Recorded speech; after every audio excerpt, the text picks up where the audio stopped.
Hello दोस्तों, आज हम लोग इस वीडियो में देखने वाले हैं अपना क्लास 9th का ज्योग्राफी का दूसरा चैप्टर, जिसका नाम क्या है आपका? जिसका नाम है भारत का भौतिक स्वरूप। क्या नाम है? भारत का भौतिक स्वरूप नाम है। अब ये भौतिक स्वरूप क्या होता है, ये भौतिक स्वरूप कैसे बने हैं, इनका क्या क्या फायदा है, क्या क्या नुकसान है, किस तरह के भौतिक स्वरूप है, तो इन सारी चीज़ों को हम लोग इस वीडियो में बहुत ही अच्छे से देखने वाले हैं, ताकि आप आराम से इसको समझ पाओ, अपना कंसेप्ट को क्लियर कर पाओ और एग्जाम में ज़्यादा नंबर लेके आ पाओ। तो चलिए हम लोग शुरू करते हैं अपना चैप्टर भारत के भौतिक स्वरूप। तो सबसे पहले जो हमको देखना है वह देखना है इसका परिचय, यह है क्या। तो यहाँ पे देखिए, भारत जो है वह विभिन्न स्थलाकृतियों वाला एक विशाल देश है। यानी कि भारत एक ऐसा देश है जहाँ पे तरह तरह की हम लोग को स्थलाकृतियाँ पाई जाती हैं। यहाँ पर हर प्रकार की भू आकृतियाँ भी पाई जाती हैं।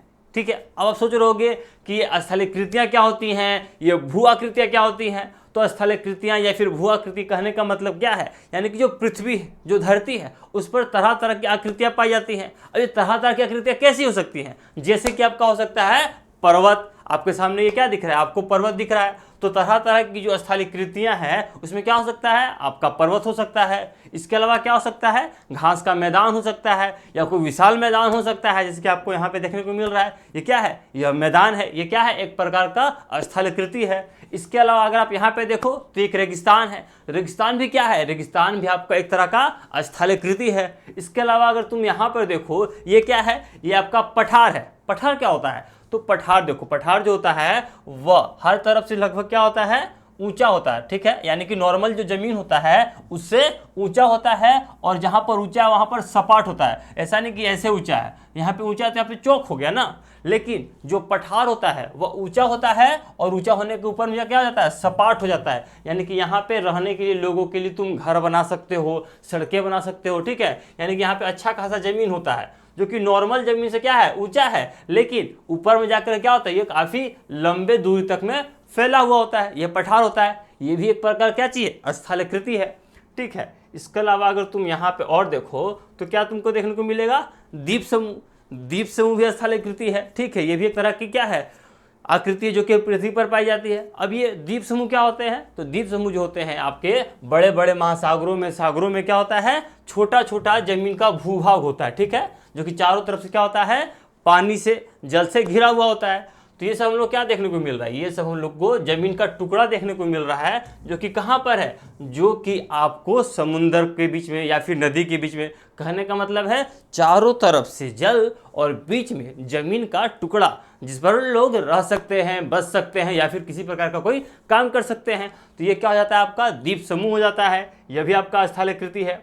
इसके अलावा अब हम लोग आगे देखते हैं, तो हम लोग अब ये देख रहे हैं, अभी तक हमने क्या देखा? बहुत सारी भौतिक आकृतियों को देखा, पृथ्वी पर पाई जाने वाली आकृतियों को देखा, जैसे कि मैदान देखा, पर्वत देखा, पठार देखा, द्वीप समूह देखा। तो ये सब क्या है? ये सारी जो है वह भौतिक आकृतियां हैं।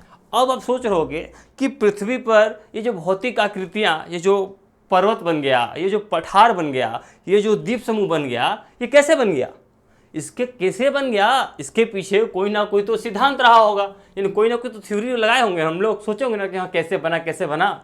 तो इसके पीछे भी कई सिद्धांत हैं कि ये जो पठार बना है, पर्वत बना है, द्वीप समूह बना है, मैदान बना है, ये सारी चीज़ें कैसे बन गई? इन सब के पीछे भी क्या है? बहुत सारा सिद्धांत है, बहुत सारा थ्योरी है। लेकिन उसमें से जो एक थ्योरी है वह हम लोग को पढ़ना है। क्यों? क्योंकि वो हम लोग एग्जाम में कई बार पूछता है। तो वो जो थ्योरी है वो क्या है? वह जो थ्योरी है वह है प्लेट विवर्तनिकी का सिद्धांत। क्या चीज है? वह है प्लेट विवर्तनिकी का सिद्धांत। अब ये जो प्लेट विवर्तनिकी का सिद्धांत है, ये क्या है? एग्जाम पूछेगा तो कैसे लिखेंगे? तो यहाँ पे देखिए, प्लेट विवर्तनिकी का सिद्धांत क्या है? तो देखिए, इस सिद्धांत के अनुसार पृथ्वी ऊपरी प्रपटी 7 बड़े भाग एवं कुछ छोटे छोटे प्लेटों से बटी हुई है। अब इसका कहने का मतलब क्या है? तो इसका कहने का ये मतलब है, जैसे कि हम मान लेते हैं यह हमारी पृथ्वी है।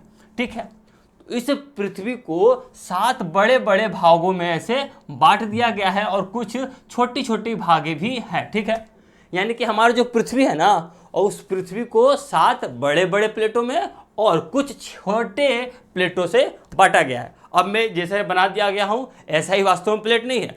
प्लेट वास्तव में कुछ और आकृति का भी हो सकता है। यहाँ पे मैंने एक एग्जाम्पल ले लिया है कि पृथ्वी को 7 बड़ी प्लेटों में और कुछ छोटी प्लेटों में बांट दिया गया है।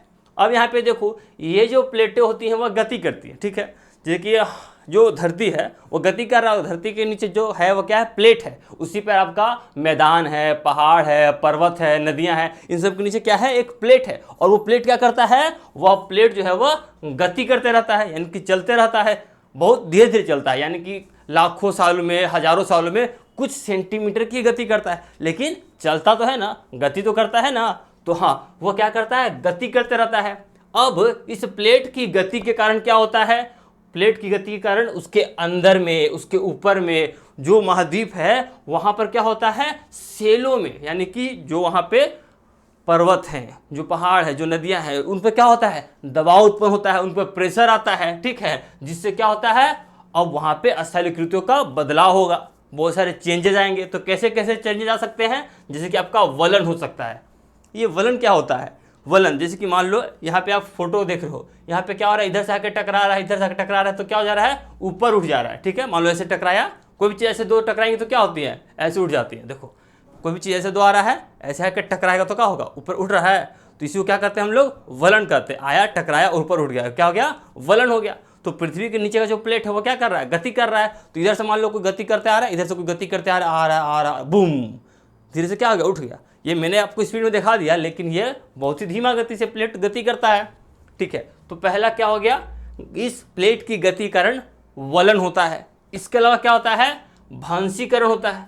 ये भंसीकरण क्या होता है, देखो ये दो प्लेट है, साथ में है, अब ये दो प्लेट है, धीरे धीरे हट गया, तो बीच में क्या हो गया, गड्ढा हो गया। उसी तरह से पृथ्वी ये जो है ये बराबर थी, यहाँ पर पृथ्वी बराबर थी, यहाँ पे जमीन बराबर था, लेकिन क्या हो गया, यहाँ का जो प्लेट था वो धीरे धीरे अलग हुआ। जब धीरे धीरे प्लेट इधर भाग गया तो क्या होगा, नीचे बीच में गड्ढा बन गया, इसी को कहते हैं भ्रंशीकरण। इसके अलावा क्या होता है, इसके अलावा हम लोग को ज्वालामुखी की क्रिया देखने को मिलती है।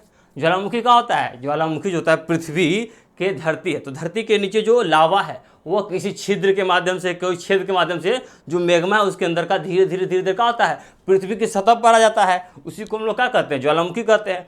तो मान लीजिए तुम्हारा प्लेट है, इसके नीचे तुम्हारा लावा है, मैग्मा है, कहीं इधर उधर भाग गया ये सब, और कहीं यहाँ पे पतला हो गया, तो फटाक से बाहर निकल जाता है। तो जैसे ही बाहर निकल जाता है क्या हो जाता है, हम लोग का ज्वालामुखी जैसी क्रियाएं देखने को मिलती है। तो यहाँ पे तुमको ये समझ में आया कि प्लेट जो है तो गति कर रहा है, तो क्या क्या हो रहा है। अब तुम लोग सोच रहे होगे कि थोड़ा सा देख लेते तो मजा आ जाता क्या, तो चलो दिखाते हैं आप लोग को थोड़ा सा यहाँ पे हम। तो यहाँ पे देखो, यहाँ पे जो है वह प्लेट गति करता है। तो जब प्लेट गति करता है तो उसके कारण यहाँ पे तुम देख रहे होगे, ये जो अफ्रीका है, ये तुम्हारा यूरोप का, सॉरी ये तुम्हारा अफ्रीका है, ये देखो इधर जा रहा है, इधर का कुछ भूमि का भाग इधर जा रहा है, इधर देखो, इधर तुमको इंडिया की देखो, देखो ये वाला क्या है, ये वाला इंडिया का भाग है, पहले नीचे में था, अब धीरे धीरे जाके ऊपर में सट रहा है। ये तुमको इस फोटो में, इस इमेज में देखने को लगेगा कि बहुत जल्दी हो रहा है ये काम, लेकिन वास्तव में ये काम बहुत धीमी गति से होता है। हमको दिखाना था इसलिए हम थोड़ा स्पीड कर दिए उसको कि भाई पता चले, नहीं तो 1000 साल में इसको 1 सेंटीमीटर घसकाएंगे तो पता चलेगा कि घसक रहा है कि नहीं घसक रहा है। इसीलिए इसको स्पीड कर दिया गया ताकि आपको यहाँ पे समझ में आए कि प्लेट जब गति कर रहा है तो उसके ऊपर का जो भूमि है वो सभी क्या होता है, गति करके घसकते जाता है, जिसके कारण बताओ जो यहाँ का भूमि था यहाँ चला गया, बताओ तो बहुत सारे चेंजेस देखने को मिल जाता है हम लोग को, ठीक है। तो ये सब चेंजेस क्यों देखने को मिल जा रहा है, ये सब चेंजेस इसलिए देखने को मिल जा रहा है क्योंकि जो प्लेट है वह गति कर रहा है, भले धीरे धीरे गति कर रहा है लेकिन गति तो कर रहा है। ये जो प्लेट है ये क्या करती है, गति करती हैं, तो इनको गति के हिसाब से, यानी ये जो प्लेट गति कर रही हैं तो प्लेटों के गति के हिसाब से इनको 3 वर्गों में विभाजित किया गया है। यह 3 वर्ग कौन कौन है, यह है आपका अभिसारित परिसीमा, दूसरा है आपका अपसारित परिसीमा, और जो तीसरा है वह है रूपांतरित परिसीमा। ये क्या किया गया है, प्लेट जो गति कर रहे हैं उनके हिसाब से, प्लेटों की गति के हिसाब से इनको 3 भागों में बांटा गया है। तो चलिए पारा पारी हम लोग इन सबको देखते हैं। पहला है आपका अभिसारित परिसीमा। अब इसमें क्या होता है, तो देखिए कुछ प्लेटें जो है वो क्या करती हैं, एक दूसरे के करीब आती हैं। कैसे, मान लीजिए यह एक प्लेट है और यह भी एक प्लेट है, यह प्लेट एक दूसरे क्या आ रही है, करीब आ रही है, ठीक है। जैसे कि आप यहाँ फोटो में देखो, यह एक प्लेट है जो कि क्या इधर भी करीब आ रहा है, और यह भी एक प्लेट है, यह भी इधर करीब आ रहा है, और ये दोनों करीब आते हैं, लेकिन क्या होता है इनमें जो मूवमेंट होता है वो बहुत ही धीरे धीरे होते रहता है। तो जब 2 प्लेट एक दूसरे के तरफ बढ़ते हैं, एक दूसरे के तरफ करीब आते हैं, तो इसको क्या कहते हैं हम लोग, इसको कहते हैं हम लोग अभिसारित परिसीमा, ठीक है। तो अभिसारित परिसीमा क्या होता है, यहाँ पे हम लोग को देख लिया है। अब इसके आगे थोड़ा सा इसमें और देखो, जब दो प्लेट एक दूसरे के करीब आएंगे तो क्या होगा, वो टकराएंगे, और टकराएंगे तो क्या होंगे, टूट जाएंगे। ठीक है, देखा कि तुम फोटो में देख सकते हो, जब दो प्लेट आ रहे हैं टकरा रहे हैं तो क्या हो रहे हैं, वो टूट रहे हैं। ठीक है ना, ऐसे टूट जा रहे हैं, और या तो वे क्या करेंगे, फिसल कर एक दूसरे के नीचे चले जाएंगे। जैसे कि एक प्लेट इधर आ रहा है, एक प्लेट इधर आ रहा है, आके टकराएगा, या तो टूटेगा या फिर आके टकराएगा, एक ऊपर चला जाएगा एक नीचे चला जाएगा। यहाँ पर देखो, यहाँ पर तो टूट रहा है जब दो टकरा रहे तब, और यहाँ पे देखो एक प्लेट इधर आ रहा है और एक प्लेट इधर आ रहा है, तो एक प्लेट इधर जो है वो क्या हुआ, यहाँ नीचे चला गया, यहाँ नीचे क्या हो रहा है, वह धंस गया। एक प्लेट ऊपर चला गया और एक प्लेट जो है वो आपका नीचे चला गया। ठीक है, अब जो हम लोग दूसरा देखते हैं वह कौन सा है हम लोग का, यह है हम लोग का अपसारित परिसीमा। अपसारित परिसीमा में क्या होता है, तो यहाँ पे देखिए, जो अपसारित परिसीमा है उसमें क्या होता है, ये जो प्लेट है वो कैसे गति करते हैं, यह एक दूसरे से दूर जाते हैं। ठीक है, यानी कि जब प्लेट एक दूसरे से दूर जाएंगे, जैसे कि मान लीजिए दो प्लेट था, ठीक है, ये दो प्लेट इधर इधर घसकते जा रहे हैं, यानी कि एक इधर जा रहा है और एक इधर जा रहा है, दोनों प्लेट जब एक दूसरे से दूर जाते हैं तो उसको हम लोग क्या कहते हैं, उसको हम लोग कहते हैं अपसारित परिसीमा। ठीक है, तो यहाँ पे आप इस फोटो में देख लो, यह प्लेट आपका इधर जा रहा है और यह जो प्लेट आपका इधर जा रहा है, तो ये क्या कर रहा है, यह कर रहा है आपका अपसारित परिसीमा। तो यहाँ पे हमने दो देख लिया, हम लोग तीसरा को देखने वाले हैं। जो तीसरा हम लोग का वह है रूपांतर परिसीमा। अब इसमें क्या होता है, तो देखिए इसमें क्या होता है, ये जो प्लेट है वो एक दूसरे से क्षैतिज दिशा में गति करते हैं। अब क्षैतिज कहने का क्या मतलब है, क्षैतिज कहने का मतलब है एक इधर जा रहा है तो एक इधर जा रहा है। ठीक है, इसको कहते हैं क्षैतिज। ठीक है, यहाँ पे क्या हो रहा है, ये लोग एक इधर प्लेट जा रहा है आपका और एक प्लेट आपका इधर जा रहा है। ठीक है, तो ये प्लेटें क्या कर रही हैं, ये जो प्लेट है वह क्षैतिज दिशा में गति कर रही हैं, और जब कोई प्लेट क्षैतिज दिशा में गति करता है तो उसको हम लोग क्या कहते हैं, रूपांतर परिसीमा कहते हैं। तो यहाँ पे आपने क्या देख लिया, तीनों प्लेटों के बारे में देख लिया है। वो तीनों प्लेटें कौन कौन है, वो तीनों प्लेटें आपके यहाँ पे दिया गया है। ठीक है, कौन कौन है, अभिसारित परिसीमा पहला, उसका दूसरा आपका अपसारित परिसीमा, और उसका तीसरा आपका रूपांतरित परिसीमा। यहाँ पे तीनों आपको एक साथ में दिखाया गया है। ठीक है, जब एक इधर जाएगा और एक इधर जाएगा। ठीक है, और जब एक इधर जाता है और एक इधर जाता है, और एक जो है वह दोनों नज़दीक में आता है। ठीक है, तो तीनों प्लेटों के बारे में हमने यहाँ पे देख लिया है। तो ये प्लेट क्या कर रहे हैं, गति कर रहे हैं। तो जब ये प्लेट गति कर रहे हैं तो उसके कारण से क्या होता है, अपक्षय होता है, उसके कारण अपर्दन होता है, उसके कारण निक्षेपण होता है। तो ये अपर्दन, अपक्षय, निक्षेपण, ये सारी चीज़ें क्या हैं, तो जैसे मान लीजिए आप यहाँ पे इस फोटो में देख सकते हो, यह जो एक क्रिया है, यह क्रिया कैसी क्रिया है, यह आपका अपक्षय का क्रिया है। इसमें क्या होता है, जो बड़े बड़े पहाड़ होते हैं ना, वो छोटे छोटे टुकड़ों में टूट जाते हैं। ठीक है, जब प्लेटें गति करती हैं तो धीरे धीरे इन पहाड़ों पे भी उसका असर देखने को मिलता है। वो क्या होती है, छोटे छोटे टुकड़ों में टूट जाती है, बहुत लंबे समय टूटती हैं। ठीक है, बहुत लंबा प्रोसेस होता है इन सारी चीज़ों में। उसके अलावा आपका अपर्दन होता है, उसके अलावा आपका निक्षेपण होता है। अपर्दन मतलब एक स्थान से दूसरे स्थान चीज़ों को लेकर चल जाना, और जो निक्षेपण है जा करके क्या कर देते हैं, जमा कर देती है। जैसे यहाँ पे तुम देख सकते हो, इसका निक्षेपण हो गया है, सॉरी इसका क्या हो गया, अपर्दन हो गया। इसका जो भी यहाँ पे इसका मटेरियल था उसको एक स्थान दूसरे स्थान बहा लेकर ले जाया गया है। जबकि यहाँ पे क्या हुआ, यहाँ पे निक्षेपण हो गया है, यानी कि जो नदियाँ आ रही हैं, नदियाँ का ढलान इस तरह से हो गया है प्लेट की गति के कारण कि वो अपने साथ जब वो मृदा ला रही है, बालू ला रही है, तो सबको यहाँ पे बटोर करके इकट्ठा कर दे रही है। यानी कि यहाँ पे क्या हो रहा है, यहाँ पे आपका निक्षेपण हो रहा है, यहाँ पे आपका अपर्दन हो रहा है, और यहाँ पे आपका अपक्षय हो रहा है। और ये जो सारी प्रक्रियाएं होती हैं इनमें लाखों वर्ष लग जाते हैं। ये प्लेट इतना धीरे धीरे गति करता है। अब इन प्लेटों की गति के कारण हमको ये क्रियाएं देखने को मिलेगी। कौन कौन सी, आपका अपक्षय देखने को मिला, आपका अपर्दन देखने को मिला, निक्षेपण देखने को मिला। तो ये अपर्दन, अपक्षय, निक्षेपण, ये जो क्रियाएं लाखों वर्ष तक होते रहती हैं, इसके कारण से क्या होता है, जो महाद्वीप है यानी बड़े बड़े जो आपके देश है और भी जो हमारा जो पृथ्वी है, इसका बहुत सारा आकार जो है वो बदल जाता है। यानी कि हमारा जो पृथ्वी है उसकी स्थिति और उसके आकार में धीरे धीरे परिवर्तन आते रहता है। तो आज जो हम लोग परिवर्तन देखते हैं उसमें इसका बहुत बड़ा योगदान है। जैसे कि तुम यहाँ पे देखो, भारत की जो वर्तमान स्थलाकृति है, यानी कि भारत में अभी जो कि वर्तमान में स्थल की आकृति, यानी कि स्थल पे पाए जाने वाली आकृति, यानी कि पहाड़ हो गया, पठार हो गया, नदियाँ हो गई, उनमें जो है जैसे कि आपका ऊंचावच हो गया। ऊंचावच मतलब क्या होता है, पृथ्वी है, कहीं ऊंचा है कहीं नीचा है, तो इसको क्या कहते हैं, पृथ्वी की ऊंचावच हो गई।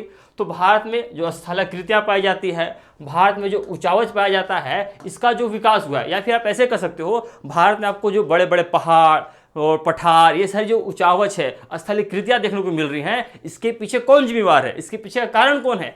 ये प्लेटों की गतियां, यानी कि इन प्लेटों में गति होता है जिसके कारण से आपका अपक्षय, अपवर्धन और निक्षेपण होता है, जिसके कारण जो है वो पृथ्वी में तरह तरह की स्थलीय कृतियां बनती हैं। अब जैसे कि आप यहाँ पे इस फोटो में देख सकते हो स्थलीय कृति को, ये क्या है आपका जमीन का ऊपरी भाग है। यहाँ पे आप देख रहे हो पहाड़ पहाड़ पहाड़, इधर आपका इधर अलग सा मैदान है, इधर नदियां बह रही हैं, तो ये सब क्या चीज़ आपकी, ये सब पृथ्वी की स्थलीय कृतियां हैं। ठीक है, तो यहाँ पे आपने ये सब देखा कि जो आपका ये घटना हो रहा है सब किसके पीछे कारण हो रहा है, इसके पीछे कारण कौन है, इसके पीछे का मेन कारण है प्लेटों की गतियां। अब यहाँ पे आप देखो, यहाँ पे हम लोग ये देखने वाले हैं कि भारत का जो सबसे प्राचीन हिस्सा है, भारत का सबसे प्राचीन भूभाग है, वह कौन है, वह हम लोग का प्रायद्वीपीय भाग। अब प्रायद्वीपीय भाग कौन सा है, तो यहाँ पे देखो ये जो आपको जो हिस्सा दिख रहा है ना, ये हिस्सा क्या चीज है, ये हिस्सा है आपका प्रायद्वीपीय भाग का हिस्सा है। अब ये जो प्रायद्वीपीय भाग है वह किसका हिस्सा है, ये आपका गोंडवाना भूमि का हिस्सा है। अब आप सोच रहे हो कि ये गोंडवाना भूमि कहाँ से आ गया, ये गोंडवाना भूमि क्या होता है, तो आप यहाँ पे देखो, यह आज हम लोग जैसे ग्लोब को देखते हैं, पहले ऐसी पृथ्वी नहीं थी, पहले ऐसा ग्लोब नहीं था, पहले कुछ ऐसा था, ऊपर में था आपका अंगारा लैंड, ठीक है, और नीचे में था आपका गोंडवाना लैंड, और बीच में था आपका तैथिस सागर। ठीक है, पहले पृथ्वी ऐसी थी और प्लेट की गति होने के कारण इसमें परिवर्तन आया।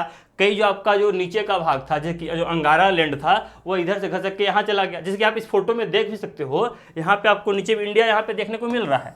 लेकिन आप बताओ, आप जब ग्लोब देखते हो, चाहे आप जब भी वर्ल्ड मैप देखते हो, आपने कभी इंडिया को नीचे देखा है?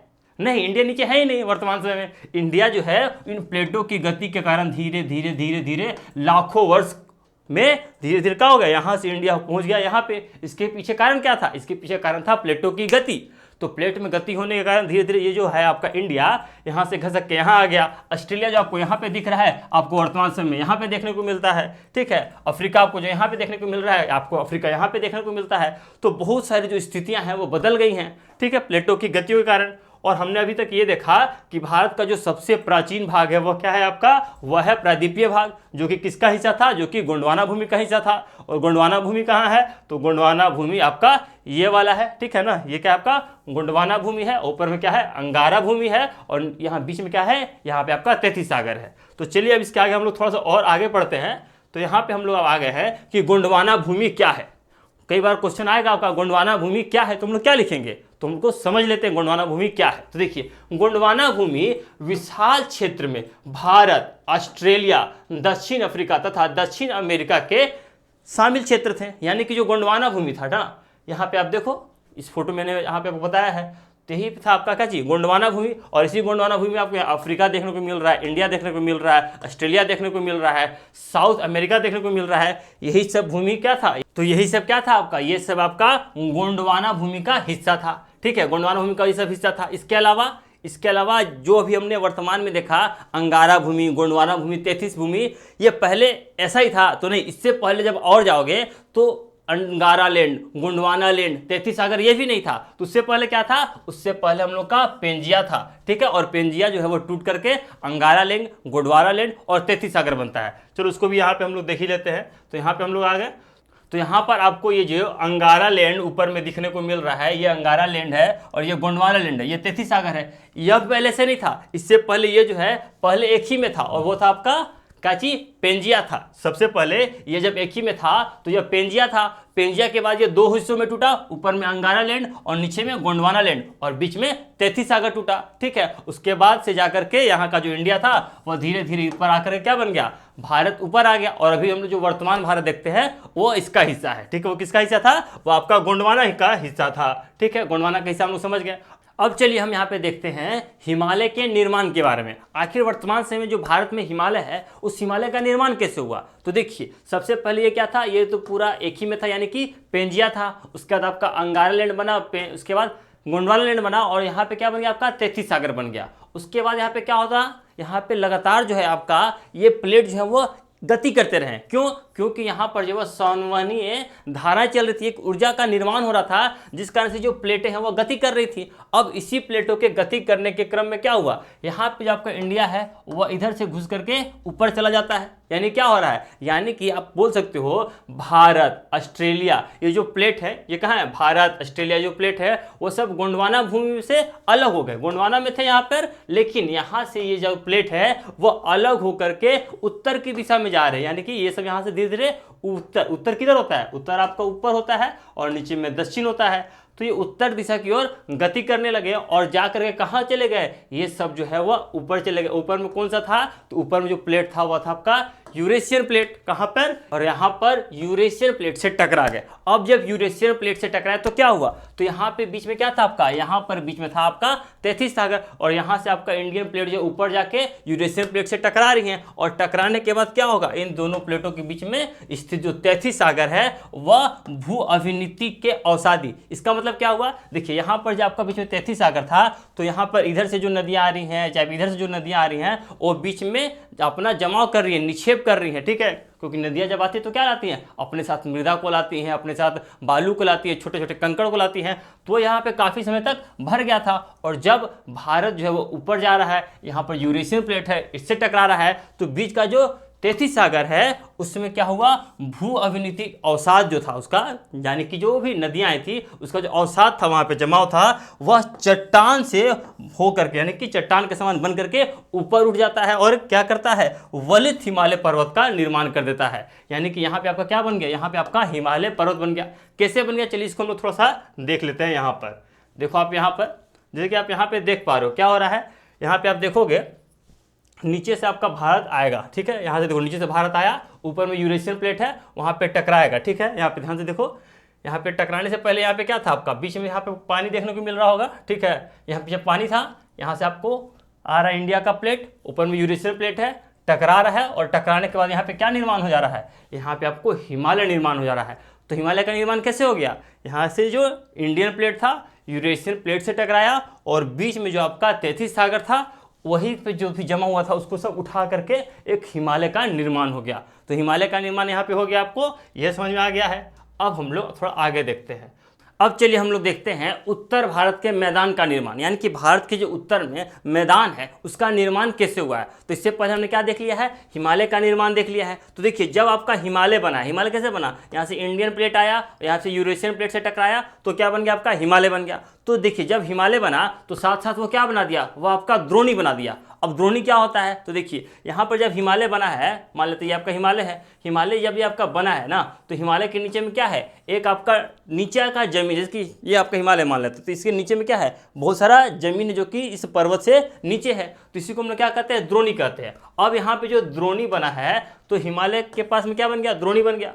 अब हिमालय से बहुत सारी नदियाँ बह रही हैं, इसके अलावा जो आपका प्रायद्वीपीय भारत है यहाँ से बहुत सारी नदियाँ बह रही हैं, और जब नदियाँ बहेगी तो नदी किधर से किधर बहेगा, नदी जो बहता है वो उच्च तल से नीचे तल की ओर बहता है, यानी कि ऊंचा जमीन से नीचा जमीन की तरफ बहता है। यानी कि जब आपका नदियाँ बहेगा तो हो जाएगा द्रोणी में, ठीक है, यानी कि जो आपका नीचा जमीन है वहाँ पर। और जब नदियाँ बहती हैं तो अपने साथ वो क्या लाती है, मृदा को लाती हैं, बालू को लाती हैं, कंकड़ को लाती हैं। तो इन तरह की चीज़ों को जब वो लाएंगी तो जो आपका द्रोणी था वो धीरे धीरे क्या हो जाएगा, वो पूरा का पूरा द्रोणी जो है वह भर जाएगा, ठीक है। और इस प्रकार से जो द्रोणी था उसमें क्या हो गया, जलोढ़ निक्षेप से वह बन गया आपका उत्तर भारत का मैदान, ठीक है, जो कि क्या हो गया, धीरे धीरे समतल हो गया और भारत के उत्तर भारत का निर्माण हो गया, ठीक है।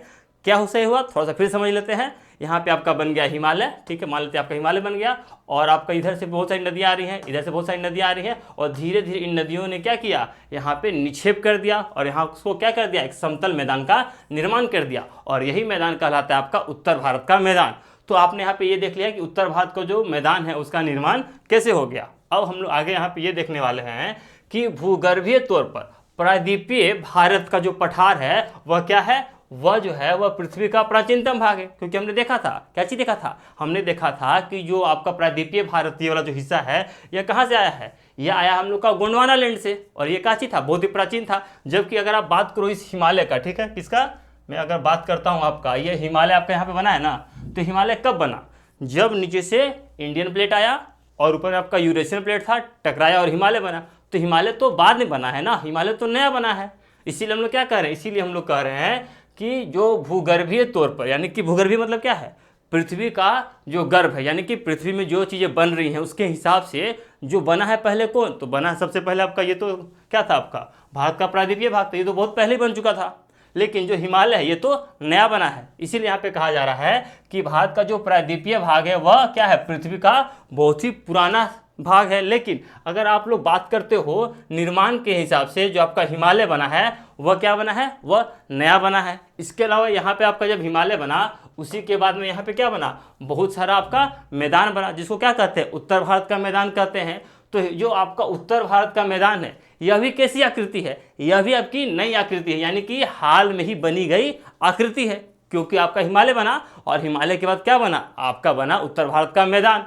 ठीक है, तो अब यहाँ पे देखो हिमालय पर्वत एक अस्थिर भाग है। हिमालय क्या है, अस्थिर भाग है। क्यों, क्योंकि यहाँ पे अभी भी ये जो प्लेट है वो धीरे धीरे गति कर रहा है, जिस कारण से जो हिमालय है वो आज भी बढ़ रहा है, लेकिन इतना धीमी गति से बढ़ता है कि हम लोग को उतना ज़्यादा पता नहीं चलता है। इसीलिए क्या कहा जाता है, इसीलिए कहा जाता है हिमालय जो है वो आज भी अस्थिर भाग है। आज भी इसमें क्या हो रहा है, चेंजेस हो रहा है, इसमें परिवर्तन हो रहा है। ठीक है, और हिमालय क्या है, एक युवा स्थलाकृति है, हाल ही में बना हुआ स्थलाकृति है। तो हाल में बना इसका मतलब क्या है, वह युवा है। लेकिन प्रायद्वीपीय भारत का बात कर रहे थे तो ये क्या था, ये तो बहुत पहले बन चुका था। ठीक है, तो हिमालय क्या है, आपका एक युवा स्थलाकृति है। ठीक है, जिसमें क्या है, ऊंचे ऊंचे शिखर है, मतलब हिमालय बना है तो क्या बहुत बड़ा ऊंचा ऊंचा शिखर है, यानी ऊंचा ऊंचा चोटियां हैं उसके। इसके अलावा गहरी गहरी घाटियां हैं, ऊंचा पर्वत है तो साइड में क्या होगा, गहरी गहरी घाटियां हैं और तेज बहने वाली नदियां हैं। अब नदियां तेज क्यों बह रही हैं, यहाँ सिंपल सी बात है, जब हिमालय का ऊंचाई ज़्यादा है और यहाँ से कोई नदी बहेगा तो ढलान में क्या होगा, बहुत ही तीव्र गति से बहेगा, यानी कि बहुत ही ज़्यादा स्पीड से यहाँ पे नदियां बहती हैं। इसके अलावा यहाँ पे देखो भारत का मुख्य भौगोलिक वितरण, जैसे कि आपका हिमालय पर्वत श्रृंखला भारत के उत्तरी सीमा, यानी कि भारत में कहाँ है, वह उत्तर में है। यहाँ पे आपका क्या है, हिमालय है, भारत के उत्तर में हिमालय है। ठीक है, जो कि विस्तृत रूप से फैला हुआ है। यह भूगर्भीय रूप से युवा एवं बनावट के रूप से, यानी कि भूगर्भीय मतलब कि हाल ही में क्या है, यह आपका बना हुआ है। तो ये क्या है, आपका एक युवा पर्वत है, युवा स्थलाकृति है। लेकिन अगर हम लोग बनावट के दृष्टिकोण से देखेंगे तो ये आपका वलित पर्वत है। अब वलित पर्वत किसको कहते हैं, तो देखिए जब दो प्लेट आकर टकराकर ऐसे उठते हैं ना तो उसको हम लोग क्या कहते हैं, वलित पर्वत कहते हैं। ठीक है, तो किसको कहते हैं वलित पर्वत, जब दो प्लेट आकर के टकराते हैं और पर्वत का निर्माण करते हैं तो उसे हम लोग कहते हैं वलित पर्वत। और भारत में वलित पर्वत का एग्जाम्पल दीजिए जो कि एक युवा स्थलाकृति है, तो वह कौन हो जाएगा, आपका हिमालय हो जाएगा। उसके बाद हम लोग यहाँ पे देखिए, यहाँ पे है ये पर्वत श्रृंखला पश्चिम पूर्व दिशा में सिंधु से लेकर, यानी कि आपका सिंधु नदी कहाँ है, आपका सिंधु नदी आपको इधर देखने को मिलेगा। ठीक है, तो आपका ये है आपका सिंधु नदी। तो सिंधु नदी से लेकर के ब्रह्मपुत्र नदी तक फैली हुई है। ब्रह्मपुत्र नदी कहाँ है, तो यहाँ पे आपको देखेगा ब्रह्मपुत्र नदी। ठीक है, यानी कि हिमालय कहाँ से कहाँ तक फैला हुआ है, हिमालय जो आपका वह यहाँ से लेकर के यहाँ तक फैला हुआ है। तो यहाँ पे अगर इसका पूछेगा कि इसकी जो लंबाई है वह कितनी है, तो इसकी लंबाई है 2400 किलोमीटर। यानी कि आपका जो हिमालय है वह कहाँ से फैला हुआ है, वह आपका फैला हुआ है सिंधु नदी से लेकर के कहाँ तक, तो ब्रह्मपुत्र नदी तक। और इसकी जो लंबाई है वह कितनी है, 2400 किलोमीटर है। लेकिन अगर बात करता है इसकी चौड़ाई के बारे में, चौड़ाई देखिए, जैसे यहाँ पे जो हिमालय पर्वत यहाँ से यहाँ तक फैला हुआ है, जबकि अगर आप देखोगे यहाँ पे आपका क्या है, अरुणाचल प्रदेश है। इस अरुणाचल प्रदेश में इसकी जो चौड़ाई है वह बस इतनी है। तो आपसे पूछता है कि जम्मू कश्मीर की जो चौड़ाई है वह लगभग कितनी है, तो जम्मू कश्मीर में इसकी चौड़ाई 400 किलोमीटर है। जबकि अगर हम लोग देखते हैं अरुणाचल प्रदेश में इसकी लंबाई कितनी है, तो अरुणाचल प्रदेश में इसकी जो लंबाई है वो मात्र 150 किलोमीटर है। ठीक है, यानी कि आपका हिमालय पर्वत यहाँ से यहाँ तक फैला हुआ है 2400 किलोमीटर, यानी कि सिंधु नदी से लेकर के ब्रह्मपुत्र नदी तक। और अगर हम इसकी चौड़ाई की बात करें जो कि जम्मू कश्मीर में 400 किलोमीटर है, और अगर यहाँ पे देख ले अरुणाचल प्रदेश में तो मात्र 150 किलोमीटर है। ठीक है, तो हिमालय के बारे में हम लोग यहाँ पे इतना देखा। अब हम लोग क्या पढ़ेंगे, हिमालय का विभाजन के बारे में पढ़ेंगे। क्यों, क्योंकि हिमालय आप देखिए कितना दूर तक फैला हुआ है। अब कोई भी चीज़ बहुत ज़्यादा बड़ी हो जाती है तो हम लोग क्या करते हैं, उसको छोटे छोटे भागों में बांट कर पढ़ते हैं। तो उसी तरह से हम लोग अब हिमालय को बांट कर पढ़ेंगे। तो हिमालय को कैसे बांटते हैं, तो यहाँ पे देखिए हिमालय को दो प्रकार से बांटा गया है। पहला क्या है, हिमालय का देशांतरीय विस्तार। देशांतरीय विस्तार का मतलब क्या होता है, तो ऊपर से नीचे जो हिमालय का विस्तार किया गया है इसको हम लोग कहते हैं देशांतरीय विस्तार। उसके अलावा आपका एक और हिमालय का विस्तार है, वह कौन है भाई, यह है हम लोग का पश्चिम से पूर्व तक स्थित क्षेत्रों के आधार पर हिमालय का विभाजन। यानी कि हिमालय जो है आपका इधर पश्चिम से लेकर के इधर पूर्व तक फैला हुआ है, तो इसको हम लोग कई छोटे छोटे ऐसे ऐसे भागों में बांट कर पढ़ेंगे। ये आपका एक भाग, ये आपका एक भाग, ये आपका एक भाग और ये आपका एक भाग। तो पश्चिम से पूर्व बांट के एक बार हम लोग हिमालय को पढ़ रहे हैं और एक बार उत्तर से दक्षिण तरफ की तरफ बांटकर हिमालय को हम लोग एक बार पढ़ रहे हैं, ठीक है। तो इस तरह से हम लोग हिमालय का विभाजन करके उसको अब पढ़ने वाले हैं। तो चलिए हम लोग शुरू करते हैं और देखते हैं। तो यहाँ पे हम लोग सबसे पहले देखने वाले हैं हिमालय का देशांतरीय विभाजन, यानी कि उत्तर से दक्षिण आपका हिमालय का विभाजन। यानी कि मान लेते हैं ये आपका क्या है, ये आपका हिमालय है, ठीक है। तो यहाँ से यहाँ तक कौन सा हिमालय, यहाँ से यहाँ तक कौन सा हिमालय, और यहाँ से यहाँ तक कौन सा हिमालय। इस तरह से हम लोग हिमालय को बांट करके अब पढ़ने वाले हैं। तो चलिए देखते हैं कि आपका जो हिमालय का देशांतरीय विस्तार है इसको किन किन भागों में बांटा गया है। तो हिमालय का जो देशांतरीय विस्तार है उसको 3 भाग में बांटा गया है। मतलब कि जो हिमालय है उसको देशांतर के हिसाब से 3 भाग में बांटा गया है। कौन कौन? पहला है आपका महान या आंतरिक हिमालय या हिमाद्री, ये आपका पहला है, ठीक है। इसी एक का ही 3 नाम है। कौन कौन? महान हिमालय, आंतरिक हिमालय या फिर हिमाद्री, ठीक है, एक ही नाम है। उसके बाद जो दूसरा है हम लोग का वह है निम्न हिमालय या फिर हिमाचल हिमालय। उसके बाद जो तीसरा है हम लोग का वह है शिवालिक हिमालय, ठीक है। तो चलिए सबसे पहले हम लोग जो पढ़ते हैं वो किसके बारे में पढ़ेंगे? सबसे पहले हम लोग पढ़ेंगे आपका महान या आंतरिक हिमालय या फिर हिमाद्री के बारे में। ये आपका जो पहला वाला है उसके बारे में पढ़ते हैं। तो चलिए इसके बारे में देखते हैं। तो यह जो आपका हिमालय है वो सबसे उत्तरी भाग में स्थित है। यानी क्या हुआ इसका मतलब? यानी कि हमने ये कहा आपका जो हिमालय है, ठीक है, ये ऐसे ऐसे यहाँ तक फैला हुआ है। तो यह जो हिमालय यानी कि महान हिमालय, आंतरिक हिमालय या फिर जो हिमाद्री हिमालय है यह सबसे उत्तर में स्थित है, ठीक है। यानी कि यहाँ से यहाँ वाला जो भाग है इसी को हम लोग क्या कर रहे हैं? महान हिमालय, आंतरिक हिमालय या फिर हिमाद्री हिमालय, ठीक है। यानी कि यह जो हिमालय है वह हिमालय का सबसे उत्तरी वाला भाग है, सबसे ऊपर वाला भाग है, ठीक है। अब देखिए इसमें 600 मीटर की औसत ऊंचाई वाले शिखर पाए जाते हैं। यानी कि आपका ये जो हिमालय है आपका कौन सा? महान हिमालय, आंतरिक हिमालय या फिर हिमाद्री हिमालय, इस हिमालय की जो शिखर है, जो चोटियां हैं, उसकी औसत ऊंचाई 6000 मीटर पाई जाती है। 6000 मीटर औसत ऊंचाई, यानी कि किसी जो आपकी चोटी है उसका इससे ज़्यादा भी हो सकता है और किसी चोटी का जो ऊंचाई है वो इससे कम भी हो सकता है। और सब चोटियों का ऊंचाई को जोड़ करके जितनी चोटी हैं उससे भाग दे करके निकाला गया है क्या चीज़? आपकी औसत ऊंचाई, जो कि कितनी है? 6000 मीटर है। किसका? तो महान हिमालय का, ठीक है। अब उसके बाद देखिए यह जो है क्रोड ग्रेनाइट का बना हुआ है। यानी कि आपका जो महान हिमालय इसका क्रोड मतलब बोल सकते हैं उसका जो आंतरिक हिस्सा है वह किसका बना हुआ है? वह आपका ग्रेनाइट का बना हुआ है। किसका? महान हिमालय का जो आपका क्रोड है, यानी कि जो उसका मुख्य हिस्सा है, उसका आंतरिक भाग है, वह ग्रेनाइट का बना हुआ है। और यह जो हिमालय है हमेशा बर्फ से ढका रहता है। यह उतनी ऊंचाई पर है, ठीक है, कि वहाँ पर हमेशा क्या रहता है? बर्फ जमा रहता है, हमेशा बर्फ से ढका रहता है। इसके अलावा बहुत सी हिमानियों का प्रवाह होता रहता है। हिमानियों कहने का मतलब क्या है? ये क्या है? यह एक इतना ऊंचा पर्वत है जहाँ पे क्या है? हमेशा बर्फ ही ढका रहता है। तो नदियाँ नहीं बहती हैं, यहाँ पे बर्फ ही बहते रहते हैं, यानी हिमानियों का प्रवाह आपका यहाँ पर होते रहता है। तो हमने यहाँ पे देख लिया महान हिमालय, आंतरिक हिमालय और आपका हिमाद्री हिमालय, यानी कि सबसे उत्तरी जो हिमालय था सबसे पहले हमने उसको देख लिया। अब हम लोग देखने वाले हैं किसके बारे में? अब हम लोग देखेंगे निम्न हिमालय या फिर हिमाचल हिमालय के बारे में।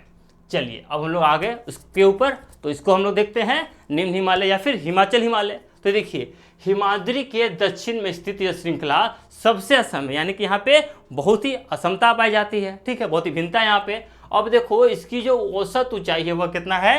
वह आपका 3700 मीटर से लेकर के 4500 मीटर के बीच में, ठीक है। यानी कि आपका कितना 3700 से लेकर के 4500 मीटर की बीच की ऊंचाई वाले जो शिखर है वो इसमें मिलते हैं, ठीक है। और इसकी जो औसत चौड़ाई है वो कितनी है? वह है आपका 50 किलोमीटर। इसका मतलब क्या हुआ? सबसे उत्तर का जो हिमालय था महान हिमालय हो गया। अब उसके बाद का जो हिमालय है ये वाला, ठीक है। तो इसकी जो ये चौड़ाई है ना, ये चौड़ाई कितनी है? इसकी जो चौड़ाई है वह 50 किलोमीटर, यानी कि 50 किलोमीटर है। अब देखो यहीं पर आप लोग को मिलता है क्या है? यहीं पर हम लोग को मिलता है पीर पंजाल की श्रृंखला, धौलाधार की श्रृंखला, महाभारत की श्रृंखला। ये सब जो लंबी लंबी श्रृंखलाएं हैं ये हम लोग कहाँ देखने को मिलती है? यह सब हम लोग को निम्न हिमालय या फिर हिमाचल को देखने को मिलती है। अब ये श्रृंखला मतलब क्या हुआ? इसका मतलब है मान लो कोई पहाड़ है वैसे ऐसे चल रहा है, ठीक है, तो यहाँ तक का जो पूरा पहाड़ हो गया ये क्या बना रहा है? ये एक श्रृंखला बना रहा है। तो इसी का कई नाम है, जैसे कि आपका पीर पंजाल श्रृंखला, धौलाधार श्रृंखला, महाभारत श्रृंखला। तो ये श्रृंखलाएं हैं पर्वत की, यह कहाँ पाई जाती हैं? यह हम लोग को मिलेगा हिमालय में, तो हिमालय में आपका या फिर हिमाचल में, ठीक है। तो यहाँ पे हम लोग इसको देख लिया। अब यहाँ पे देखो, इस श्रृंखला में कश्मीर की घाटी तथा हिमाचल के कांगड़ा एवं कुल्लू घाटियाँ यहीं पर स्थित है। यानी कि क्या बोल रहा हूँ, यानी कि मैं ये बोल रहा हूँ, आप पहले ये समझ लो घाटी का होता है, ठीक है। तो मान लो यहाँ पे कोई पहाड़ है और फिर आपका यहाँ पे कोई पहाड़ है, तो बीच में यहाँ पे जो समतल एरिया है ना, यहाँ पे आप लोग कई घरों को देखोगे, यहाँ पे कई गांव बसे हुए हैं, यहाँ पे कई घर हैं, कई गांव हैं, लोग निवास करते हैं यहाँ पे। तो ये जो समतल भाग होता है दो बड़े बड़े पहाड़ों के बीच में, उसी को क्या कहते हैं हम लोग? घाटी कहते हैं, ठीक है। तो यहाँ पे जो घाटी है हम लोग कहाँ मिल रहा है? यह हम लोग को हिमालय का या फिर हिमाचल की घाटियाँ हैं, यहाँ पे मिल रहा है, जिसका क्या नाम है? जिसका नाम है आपका कश्मीर की घाटी या फिर हिमाचल की कौन?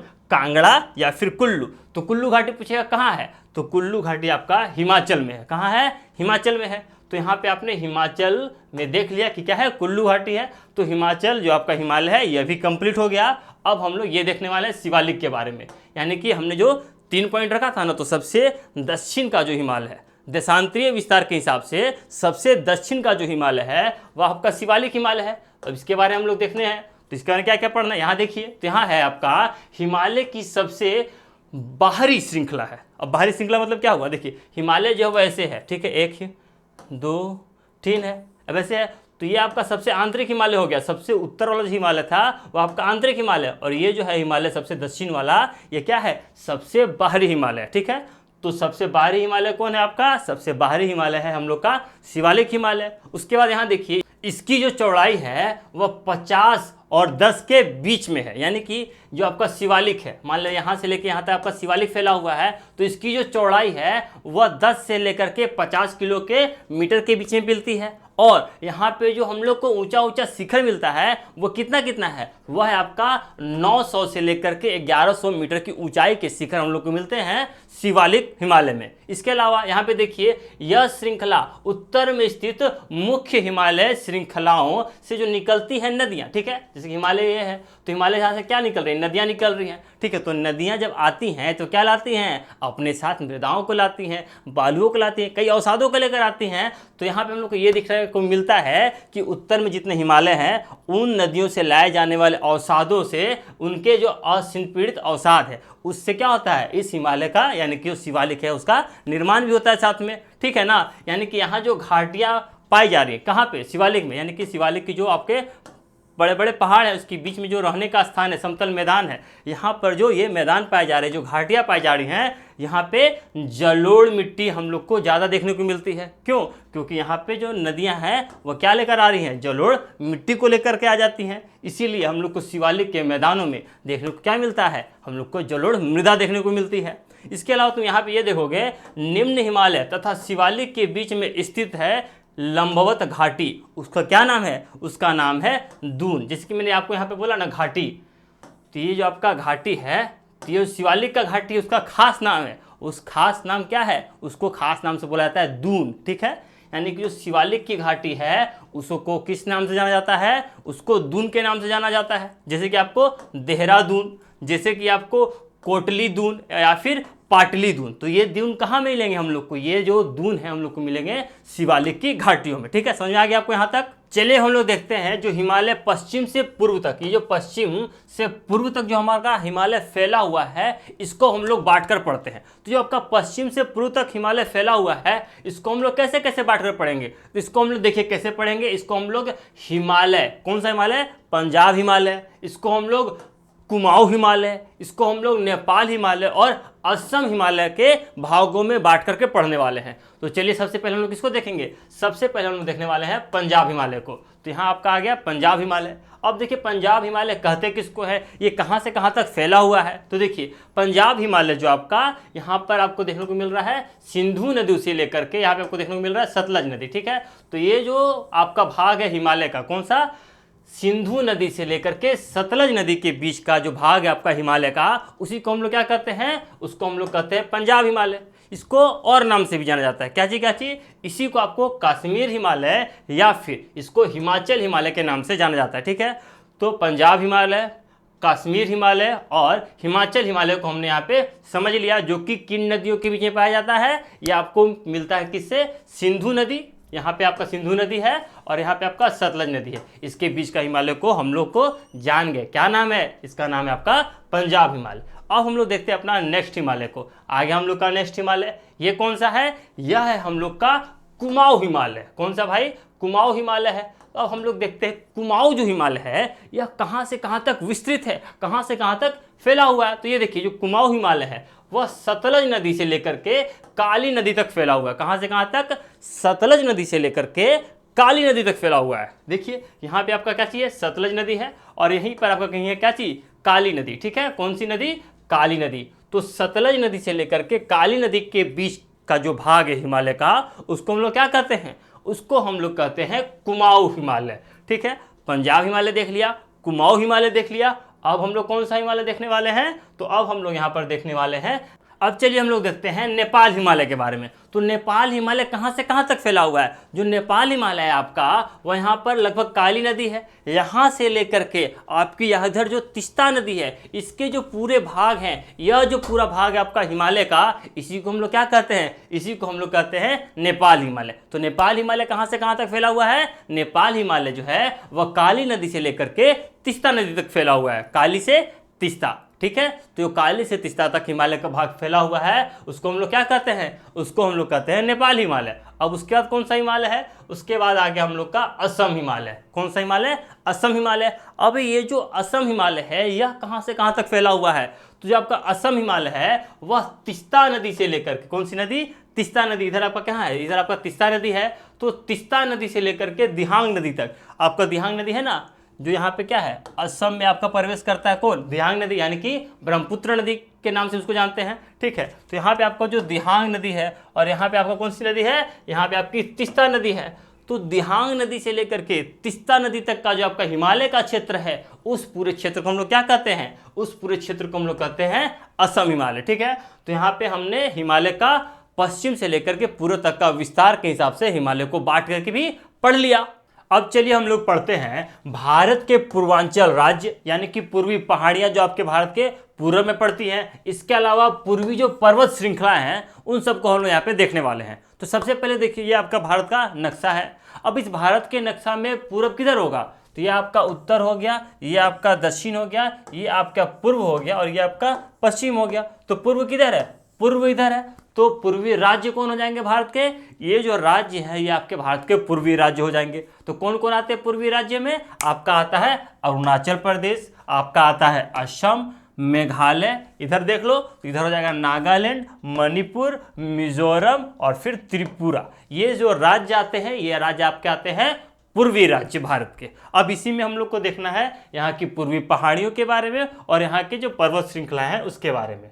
तो चलिए हम लोग इधर आते हैं। तो यहाँ पे आपको लिखा हुआ है यह पूर्वी भारत की पर्वत श्रृंखला है। अब भाई ये भारत के पूर्व में ही है, तो भारत की पूर्वी श्रृंखलाएं कहाँ होंगी? भारत के पूर्व में ही होंगी। तो यहाँ पे जो इन राज्यों में जो आपके पर्वत पाए जा रहे हैं, जो श्रृंखलाएं पाई जा रही हैं, वो क्या करती हैं आपकी? वह कहलाती हैं भारत की पूर्वी पर्वत श्रृंखलाएं।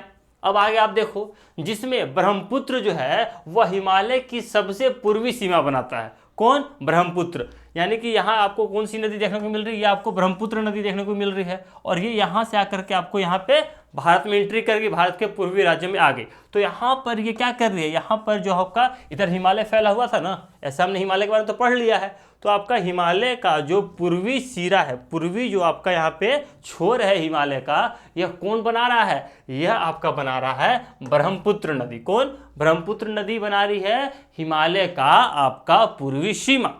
उसके बाद आपको यहाँ पे देखो, यहाँ पे ये लिखा हुआ है कि ये पहाड़ियाँ उत्तरी पूर्वी राज्यों से होकर गुजरती है। यानी कि ये जो भी आपकी पहाड़ियाँ हैं, ठीक है, ये कहाँ से होकर गुजरती हैं? तो भारत के उत्तरी पूर्वी राज्यों से होकर गुजरती है। तो कौन कौन राज्य हो जाएंगे? तो आपका राज्य हो जाएगा अरुणाचल प्रदेश, नागालैंड, मिजोरम, त्रिपुरा, मेघालय, इन्हीं राज्यों से होकर गुजरती हैं। और आपका हम बात कर रहे थे हिमालय के बारे में, तो हिमालय का जो पूर्वी सिरा था, तो हिमालय का जो पूर्वी सिरा था वो किसने बना रहा था? वह आपका ब्रह्मपुत्र बना रहा था। तो ब्रह्मपुत्र जो है इधर से बह रही है और भारत में कहाँ पर घुसती है? भारत में अरुणाचल प्रदेश राज्य में घुसती है। किस स्थान से गुजरती हुई यह भारत में प्रवेश कर रही है? तो यह आपका दिहांग गार्ज, एक दिहांग गार्ज है, वहाँ से यह अरुणाचल प्रदेश से होते हुए भारत में प्रवेश कर जाती है। अब कोई भी जो नदी सीधे बह रही है तो इधर कैसे टर्न होगी, इसे क्यों बहेगी? क्योंकि यहाँ पे कोई पर्वत उर्वत होगा या फिर इधर कोई ढलान होगा, तो यहाँ पे जो ब्रह्मपुत्र नदी है वैसे जाती है और यहाँ से इसे टर्न हो जाती है, और यहाँ पे जो टर्न हो रही है इसी को क्या कहते हैं? इसी को कहते हैं हम लोग दिहांग गार्ज, ठीक है। यानी कि अरुणाचल प्रदेश में दिहांग गार्ज पे एक तीखा मोड़ लेते हुए ऐसे नदी जा रही है और ऐसे मुड़कर कहाँ घुस जा रही है? भारत में प्रवेश कर जा रही है। और यहाँ पे हम लोग को बहुत सारे पर्वत देखने को मिलते हैं। अब वो पर्वत कौन कौन से हैं? तो ये आपके पर्वत हो जाएंगे कौन कौन से? ये आपके पर्वत हो जाएंगे पटकाई पहाड़ियाँ, उसके अलावा नागा पहाड़ियाँ। नागा पहाड़ी कहाँ से होगा? नाम से ही लग रहा है, नागालैंड में हो जाएगा। मनी पहाड़ी मणिपुर में हो जाएगा। मिजो पहाड़ी मिजोपुर में हो जाएगा। ये सारी जो पहाड़ियाँ हैं वह हम लोग को भारत के पूर्वी राज्यों को देखने को मिलती हैं। और ये जो पहाड़ियाँ हैं वह किसकी बनी हुई हैं? तो ये जो पहाड़ियाँ हैं वह बलुआ पत्थरों से बनी हुई हैं, बलुआ पत्थरों के अवसादी सेलों से बनी हुई है, जो कि कहाँ है? भारत के पूर्वी राज्य में हम लोग को देखने को मिलती हैं। तो भारत के पूर्वी राज्य में जितनी भी पहाड़ियाँ हैं वो सब क्या कहलाती हैं? भारत की पूर्वी पहाड़ियाँ कहलाती हैं। अब यहाँ तक हमने देख लिया है। अब हम लोग यहाँ पे देखने वाले हैं भारत के उत्तरी मैदान के बारे में। हमने देख लिया था कि भारत का जो उत्तरी मैदान था वो कैसे बना था? कैसे बना था? नीचे से जो है आपका इंडियन प्लेट आया था और जो यूरेशियन प्लेट था उससे टकराया था और हिमालय का निर्माण हुआ था, और हिमालय के निर्माण से वहाँ पे क्या बना था? आपका गिरिपथ बना था। यानी कि ऐसे हिमालय उठ गया तो नीचे में क्या बना? आपका गिरिपथ बन गया। ऐसे कई बार एग्जाम में पूछता है गिरिपथ क्या होता है, तो हम लोग क्या लिख सकते हैं? यहाँ पे देखो, यहाँ पे लिख सकते हैं पहाड़ के नीचे का समतल क्षेत्र, पहाड़ के नीचे का मैदानी भाग क्या कहलाता है? आपका गिरिपथ कहलाता है। तो हिमालय बन गया है, तो हिमालय पहाड़ हो गया।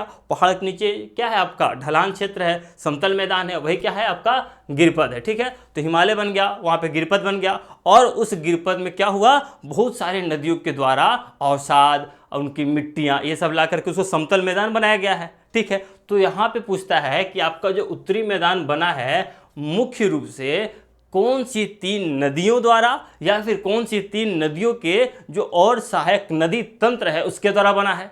तो वो कौन कौन सी नदियां हैं? वह नदियां हैं आपकी सिंधु नदी, गंगा नदी और ब्रह्मपुत्र नदी, ठीक है। यानी कि भारत का जो उत्तरी मैदान बना है वह सिंधु नदी गंगा तंत्र, कौन? सिंधु नदी तंत्र, गंगा नदी तंत्र और ब्रह्मपुत्र नदी तंत्र की सहायता से बना है, ठीक है। यानी कि ये जो नदियां हैं वो अपने साथ अवसाद लेकर आ रही हैं, अपने साथ जलोढ़ मृदा लेकर आ रही हैं, और यहाँ पे क्या कर दी? लाखों वर्ष में उसका निक्षेप कर दी, उसका जो मिट्टियां हैं उसको एक जगह इकट्ठा कर दी, और फिर जाकर के भारत का जो आपका यह उत्तरी मैदान है यह बन गया। अब देखिए ये जो नदियाँ लेकर आई हैं क्या चीज? यह लेकर आई हैं जलोढ़ मृदा। अब ये जलोढ़ मृदा लेकर आई हैं, और जलोढ़ मृदा क्या सी होती है? जलोढ़ मृदा जो होती है वो बहुत ही उपजाऊ मृदा होती है। तो ये जो आपका उत्तरी भारत का मैदान है यह कैसा मैदान है? यह आपका बहुत ही उपजाऊ मैदान है, ठीक है। यानी कि आपका जो सिंधु नदी, गंगा नदी और जो ब्रह्मपुत्र नदी द्वारा मैदान बनाया गया है वह कैसा मैदान है? वह बहुत ही उपजाऊ मैदान है। और ये जो मैदान है लगभग कितना विशाल है, कितना दूर तक फैला हुआ है? तो यह जो है आपका लगभग 7 लाख वर्ग किलोमीटर के क्षेत्रफल में फैला हुआ है उत्तरी भारत का मैदान। और ये जो है लगभग 2400 किलोमीटर की लंबाई में और 240 से लेकर के 320 किलोमीटर की चौड़ाई में फैला हुआ है, ठीक है। ये आपका ऐसा लंबाई, और ये जो आपके इधर क्या है? चौड़ाई में यह फैला हुआ है। और गिरिपथ को आपने यहाँ पे देख लिया, तो आपको यहाँ तक समझ में आ गया है कि भारत का जो उत्तरी मैदान है उसका निर्माण कैसे हुआ है। अब यहाँ पे हम लोग और देखने वाले उसके बारे में। तो ये देखिए, यह जो उत्तरी भारत का मैदान है यह सघन जनसंख्या वाला भौगोलिक क्षेत्र है। यानी कि आप यहाँ पे जो भी राज्य देख रहे हो ना, जैसे उत्तर प्रदेश हो गया, बिहार हो गया, और भी जो यहाँ पे आपको राज्य देखने को मिल रहे हैं उत्तरी भारत में, ये जो राज्य है वह सघन आबादी वाले क्षेत्र, यानी कि जो आबादी रहती है वो बहुत ज़्यादा रहती है। एग्जाम्पल के ले लो, अगर आप उत्तर प्रदेश की बात कर लो तो मात्र उत्तर प्रदेश राज्य में 20 करोड़ से अधिक जनसंख्या रहती है, सोच लो। यानी कि इधर कितनी ज़्यादा जनसंख्या रहती है इन क्षेत्रों में। उसके अलावा तुम यहाँ पे ये देखो, यहाँ जो क्षेत्र बना है यानी कि उत्तरी भारत मैदान बना है, यह बहुत ही अच्छी मृदाओं का बना है, उपजाऊ मृदाओं का बना है। यहाँ पे पर्याप्त मात्रा में पानी उपलब्ध है, ठीक है, जिससे क्या होता है यहाँ पे हम लोग को साथ में अनुकूल जलवायु भी मिल जाती है, जिससे यहाँ की फसलों को आराम से उगाया जा सकता है। तो फसल को उगाने के लिए क्या मिल गया भाई? मिट्टी अच्छा मिल गया। फसल को उपजाने के लिए जलवायु अच्छा मिल गया, फसल को उपजाने के लिए पानी भी मिल गया और काम करने के लिए जनसंख्या भी है, तो यहाँ पे क्या हो जाएगा, यहाँ पे है आपकी अच्छी खासी अनाजों के उत्पादन होगा। जब अनाज उत्पादन होगा तो वहाँ पे लोग भी आराम से ज़्यादा बस जाएंगे, इसीलिए इस क्षेत्र में हम लोग को ज़्यादा आबादी देखने को मिलती है और जो अनाजों का उत्पादन भी होता है वह इन क्षेत्रों में ज़्यादा होता है।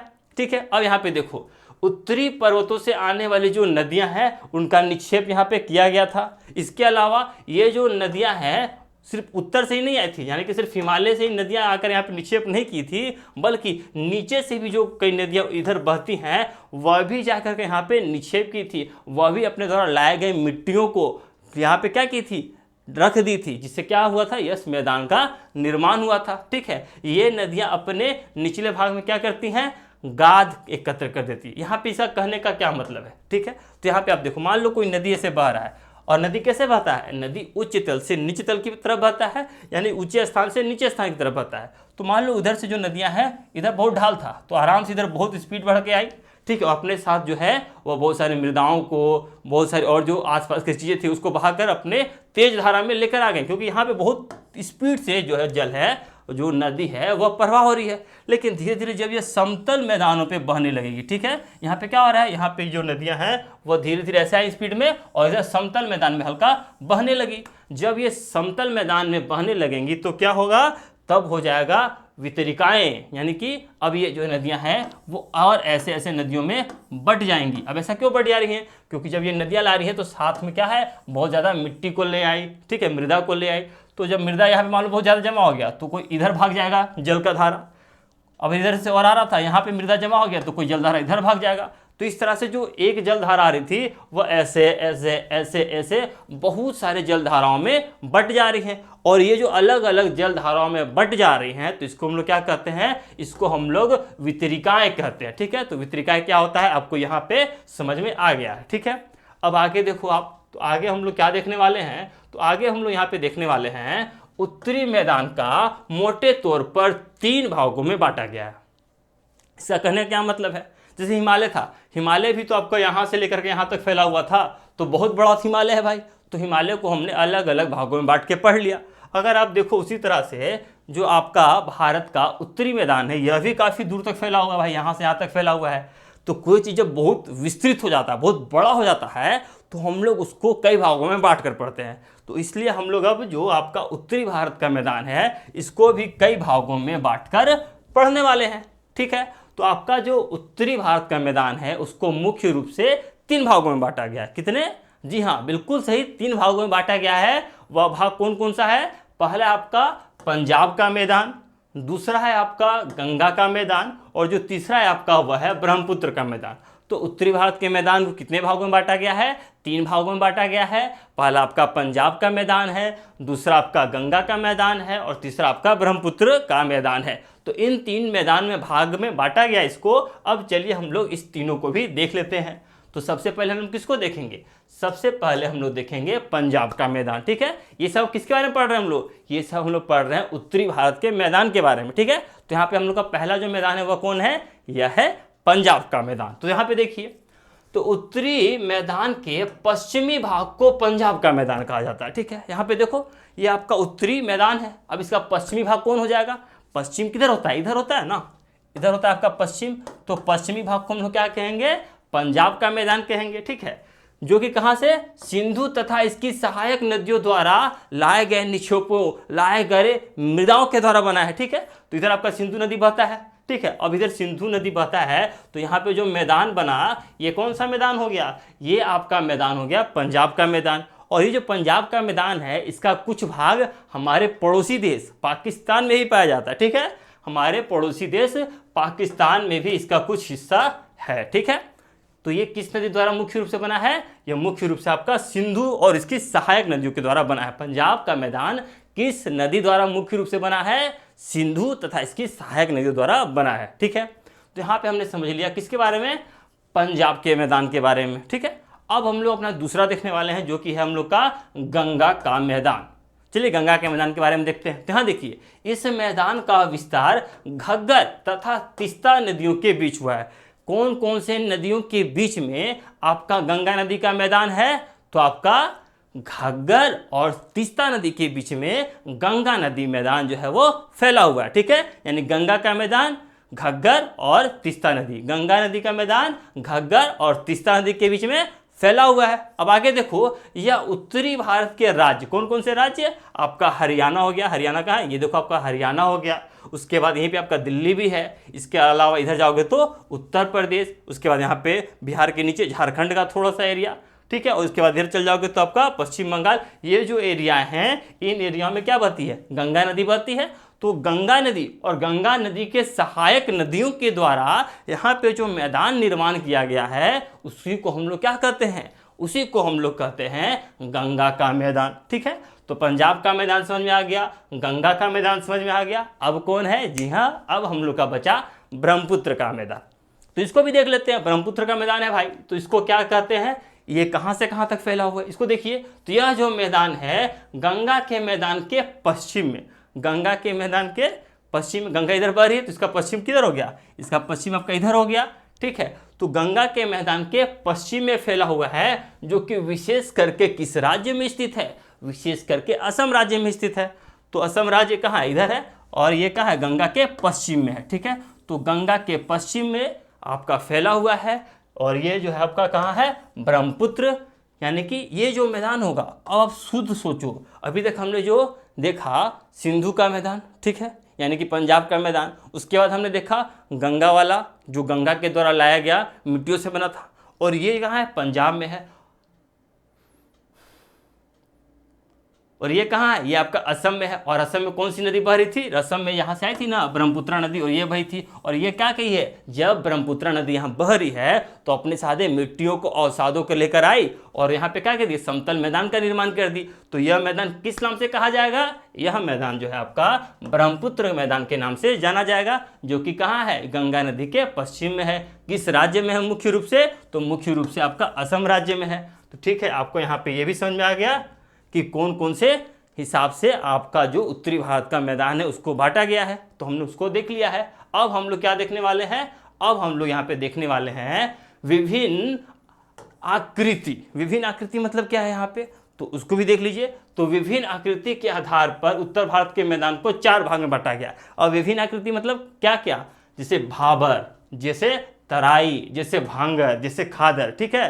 तो इन 4 को बांटा गया किसके हिसाब से, जो विभिन्न आकृतियां पाई गई हैं हमारे उत्तर भारत के मैदान में, ठीक है। आकृतियां जैसे भाबर का क्षेत्र है वो अलग प्रकार का होता है, तराई का क्षेत्र है वो अलग प्रकार का होता है, आपका जो भांगर है वो अलग प्रकार का, और जो खादर है वो अलग प्रकार का, ठीक है।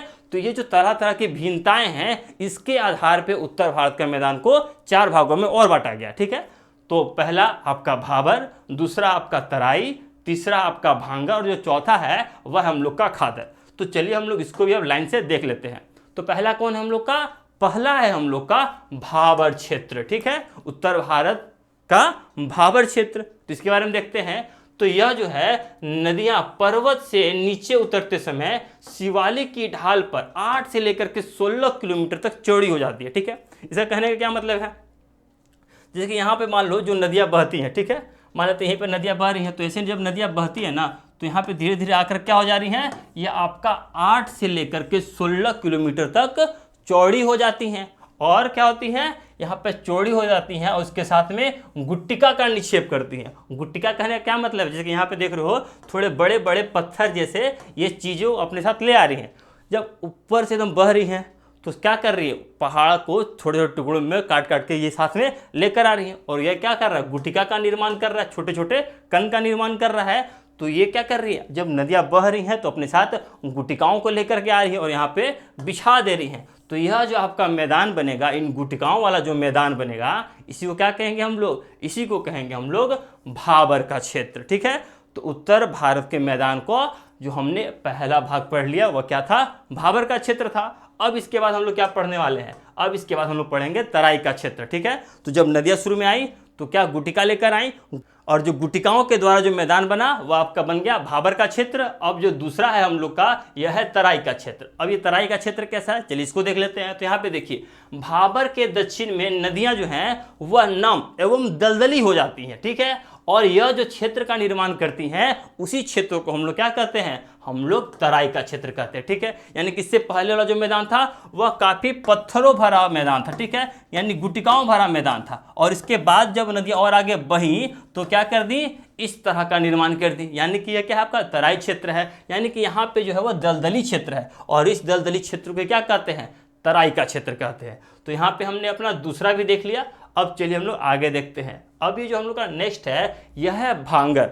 अब ये भांगर क्षेत्र है, तो चलिए इसके बारे में पढ़िए। तो यहाँ पे है पुराने जलोढ़ मिट्टी से बने उत्तर भारत के मैदान जो है उसी को हम लोग क्या कहते हैं, उसको हम लोग कहते हैं भांगर का क्षेत्र। कौन सा क्षेत्र, भांगर का क्षेत्र। इसके अलावा एक खादर का भी क्षेत्र होता है जो हम लोग का लास्ट पॉइंट है, खादर का क्षेत्र। अब ये कैसा है, तो ये देखिए बाढ़ के जो मैदान है वहाँ पे जब मिट्टियाँ लाई जाती है नदियों के द्वारा, ठीक है, तो जो बाढ़ में जो नए तथा युवा निक्षेप होते हैं ना उसी को हम लोग क्या कहते हैं, खादर। अब थोड़ा सा कंफ्यूजन हो रहा है कि नया वाला कौन है, पुराना वाला कौन है, तो इसको एक साथ हम लोग याद कर सकते हैं। पहला है भांगर वाला, ठीक है, और दूसरा है खादर वाला।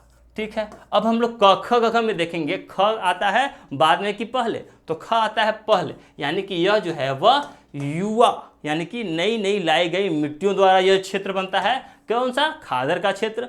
और भ आता है आपका बांगर, बाद वाला। ठीक है, तो ये आपकी क्या है, पुरानी जलोढ़ मिट्टी वाला क्षेत्र है। ठीक है, यानी कि हमने खादर, बांगर, भाबर, तराई जो क्षेत्र है मैदान उसको भी यहाँ पे कंप्लीट कर लिया है। अब उसके बाद हम लोग को यहाँ पे देखना है प्रायद्वीपीय पठार के बारे में। ठीक है, अब हम भारतीय प्रायद्वीपीय पठार के बारे में पढ़ने जा रहे हैं। तो पठार क्या होता है, तो यहाँ पे आप देखो, यहाँ पे क्या है, यह इधर जो है वो जमीन क्या है, लगभग जो जमीन है वो बराबर है, लेकिन इस जमीन से यहाँ पे ऊंचा हुआ एक जमीन का टुकड़ा देखने को मिल रहा है जो कि यहाँ पे पूरा समतल है, और यह एक बड़ा सा भूभाग है जहाँ पे लोग रह सकते हैं, घर बना सकते हैं। ठीक है, इस तरह की चीज़ों को वहाँ पे काम कर सकते हैं, तो इसको हम लोग पठार कहते हैं। तो यहाँ पे देखिए पठार क्या है और प्रायद्वीपीय पठार क्या है, तो यहाँ पे लिखा हुआ है प्रायद्वीपीय पठार एक मेज की आकृति वाला स्थल होता है। तो ये क्या है, ये भी तो आपका एक मेज की आकृति वाला स्थल है ना, यहाँ से उठा हुआ है और यहाँ पे क्या चीज़ है, एक आपका मेज बना हुआ है, नीचे से ऊपर है और ऊपर में क्या है, समतल है।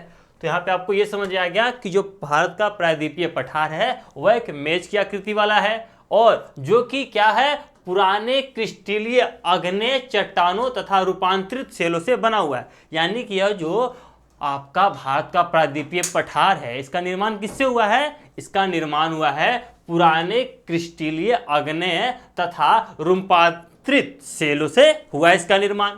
फिर देखिए यह जो है वह गोंडवाना भूमि के टूटने एवं अफवाह के कारण बना है। तो हमने गोंडवाना भूमि पहले देख लिया था, और ये जो है ये क्या है, आपका भारत का प्रायद्वीपीय भाग है, और ये कहाँ था पहले, यह गोंडवाना भूमि में था, और वहाँ से धीरे से ऊपर उठते उठते आया था ना, तब जाके यह भारत का प्रायद्वीपीय पठार बना है। तो यहाँ पे हमने इसको देख लिया। अब यहाँ पे आप ये देखिए, क्या देखना है आपको, यहाँ पे आपको ये देखना है कि भारत का जो प्रायद्वीपीय पठार है वह हम लोग दो भागों में बांट कर पढ़ रहे हैं। आप अभी तक देख लिए, जो भी बड़ा बड़ा चीज़ था उसको दो भाग में बांट रहे हैं। तो यहाँ पे देखो भारत का प्रायद्वीपीय पठार इतना बड़ा भाग में फैला हुआ है, आपका सोच रहे हो भारत इतना बड़ा है, और भारत के इतने बड़े भाग में क्या है, आपका भारत का प्रायद्वीपीय पठार है। तो जब कोई भी चीज़ बड़ा हो जाता है तो हम लोग क्या करते हैं, उसको कई भागों में बांट कर पढ़ते हैं। तो यहाँ पर भारत का जो प्रायद्वीपीय पठार है इसको हम लोग दो भागों में बांटकर पढ़ रहे हैं।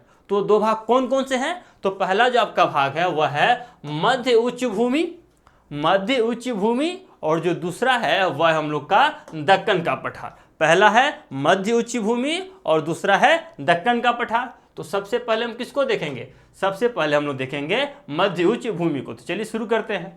तो यहाँ पे आ गया हम लोग का मध्य उच्च भूमि। चलिए इसके बारे में देखते हैं। तो देखिए यह जो है वह नर्मदा नदी के ऊपर प्रायद्वीपीय पठार का वह भाग है जो कि मालवा के पठार के अधिकतर भागों में फैला हुआ है। ठीक है, यानी कि यह कहाँ फैला हुआ अधिकतर, तो मालवा के जो भाग है उसमें अधिकतर यह फैला हुआ है, और यह जो है वह नर्मदा नदी के ऊपर में है। ठीक है, यानी कि अगर आप इसे देखोगे तो इधर नर्मदा नदी बहती है, और इधर नर्मदा नदी के जो आपके उत्तर का क्षेत्र है, इन क्षेत्रों में क्या है आपका, तो मध्य उच्च भूमि है।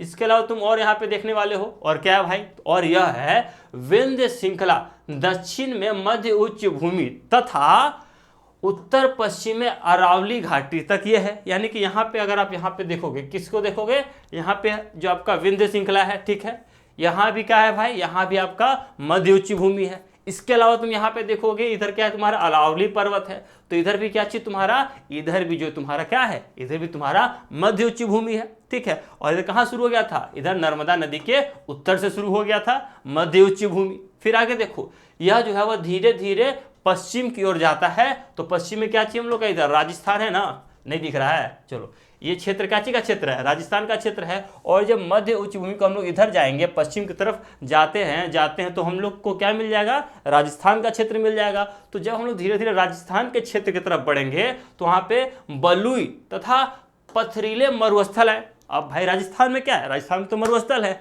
तो जब हम लोग धीरे धीरे राजस्थान की तरफ बढ़ रहे हैं तो बलुई तथा पथरीले जमीन आएगा और धीरे धीरे हम लोग का यह जो मध्य उच्च भूमि है धीरे धीरे क्या हो जाएगा, खत्म हो जाएगा और हम लोग रेगिस्तान में प्रवेश कर जाएंगे, ठीक है। अगर हम लोग इधर कब, राजस्थान की तरफ चलेंगे तब। अब देखो यह जो क्षेत्र है, इस क्षेत्र में कुछ खास नदियां बहती हैं। इस क्षेत्र में बहने वाली नदियां, यानी कि आपका जो मध्य उच्च भूमि है, इस क्षेत्र में कौन कौन सी नदियां बहती हैं, तो इस क्षेत्र में मुख्य रूप से आपका चंबल नदी के बारे में पूछता है, इसमें आपका बेतवा नदी के बारे में पूछता है, केन नदी के बारे में पूछता है। तो चंबल, बेतवा, केन, ये जो नदियां हैं वह किधर प्रवाह हो रही हैं, तो ये आपका मध्य उच्च भूमि में हम लोग को देखने को मिलती है। अब चलिए हम लोग थोड़ा और आगे इसमें देखते हैं, तो और आगे हम लोग को यहाँ पे क्या पढ़ना है, यहाँ पे हमको ये पढ़ना है कि इस पठार के पूर्वी विस्तार को क्या कहते हैं, स्थानीय नाम। किसका, जो यानी आपका जो मध्य उच्च भूमि है, कौन सा, ये आपका मध्य उच्च भूमि है। कलर दूसरा ले ले, चलो कलर दूसरा ले ले, ये हम लोग क्या चीज है, मध्य उच्च भूमि है। इसका जो हम लोग का पूर्वी विस्तार है, अब इसका पूर्वी विस्तार किधर होगा, इसका पूर्वी विस्तार इधर होगा, यानी कि जब हम लोग इधर जाएंगे मध्य उच्च भूमि के पूर्वी विस्तार की तरफ हम लोग आगे बढ़ते हैं तो उसका स्थानीय नाम, यानी कि वहां के जो लोग रहते हैं उन लोगों ने इसका खास नाम रखा है। उसका खास नाम क्या है, वह नाम है आपका बुंदेलखंड तथा बघेलखंड। तो बुंदेलखंड और बघेलखंड क्या है, मध्य उच्च भूमि का पूर्वी विस्तार का नाम है। इसके अलावा हम लोग अभी इसके बारे में जानेंगे, वो यह है इसके पूर्व के अगर हम लोग और विस्तार में जाते हैं तो जो दामोदर नदी है वह इधर बहती है और उसके साथ यह जो है वो मध्य उच्च भूमि समाप्त हो जाता है। तो यहाँ पे हमने मध्य उच्च भूमि के बारे में देख लिया। अब हम लोग क्या देखना है, अब हम लोग को दूसरा पॉइंट देखना है अपना, जो कि हम लोग का दक्षिण का पठार। अब ये दक्षिण का पठार कहाँ होगा, तो यहाँ पे हमने देख लिया था काची, यहाँ पे हम लोग का था नर्मदा नदी। नर्मदा नदी के उत्तर में हम लोग का क्या था, मध्य उच्च भूमि, और इसके जो दक्षिण में है वह क्या होगा, हम लोग का हो जाएगा दक्षिण का पठार। तो चलिए इसके बारे में हम लोग देखते हैं।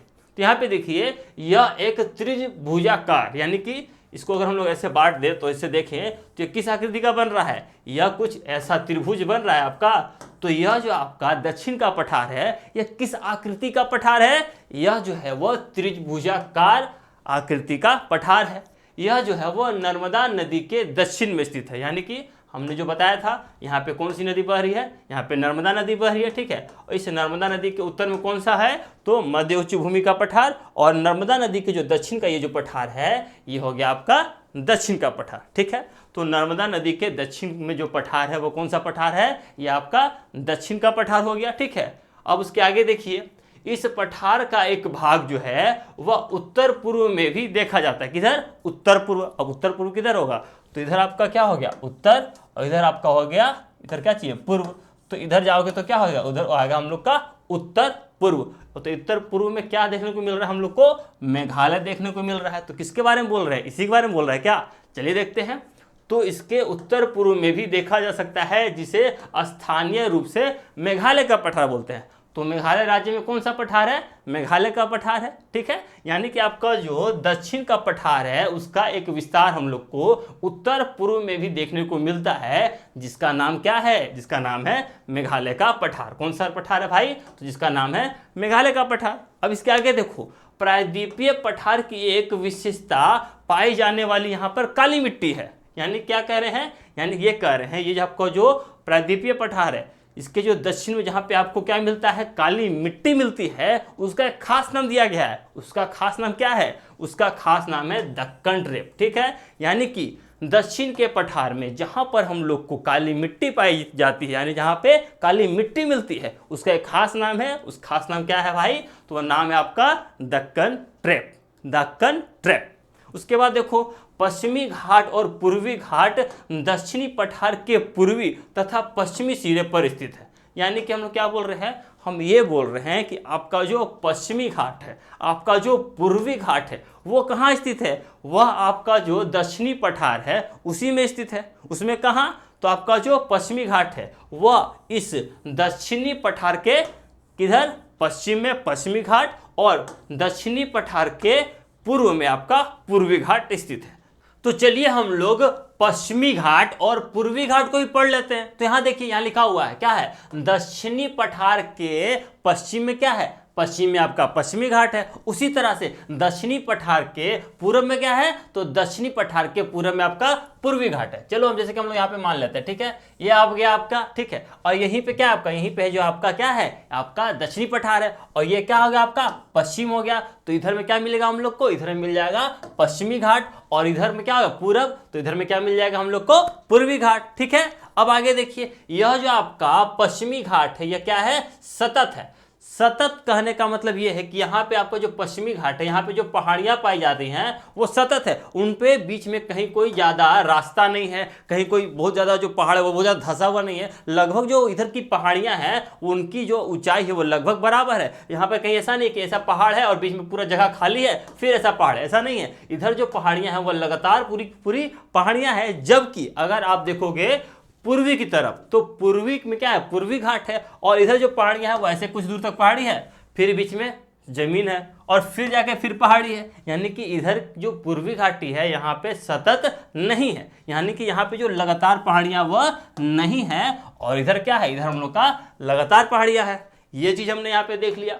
अब उसके बाद यहाँ पे देखो नेक्स्ट क्या है? नेक्स्ट है हम लोग का पश्चिमी घाट की जो ऊंचाई है वह 600 नहीं 900 मीटर से लेकर के 1600 मीटर है। यानी कि आपका जो पश्चिमी घाट है इसकी जो ऊंचाई है वो 900 से लेकर के कितना? 1600 मीटर तक है। जबकि अगर हम लोग पूर्वी घाट को देखेंगे तो इसकी जो औसत ऊंचाई है वो कम है। कितना है भाई? लगभग, तो लगभग 600 मीटर है, ठीक है। इधर अलग है, इधर अलग है। इसके बाद तुम लोग यहाँ पे देखो, पश्चिमी घाट में गर्मियों में क्या होता है? पर्वतीय वर्षा होता है। जबकि जो पूर्वी घाट है यहाँ पर जो अधिकतर वर्षा होती है वह शीत ऋतु में होती है, ठीक है।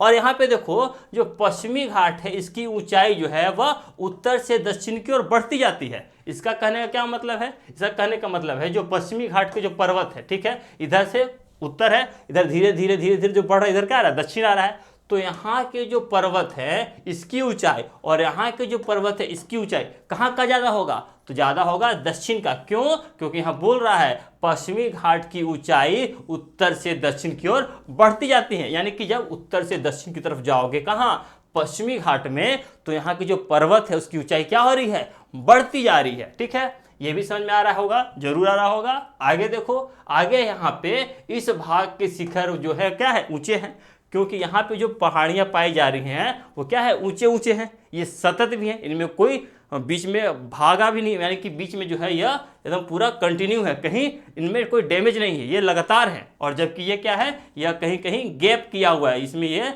लगातार नहीं है।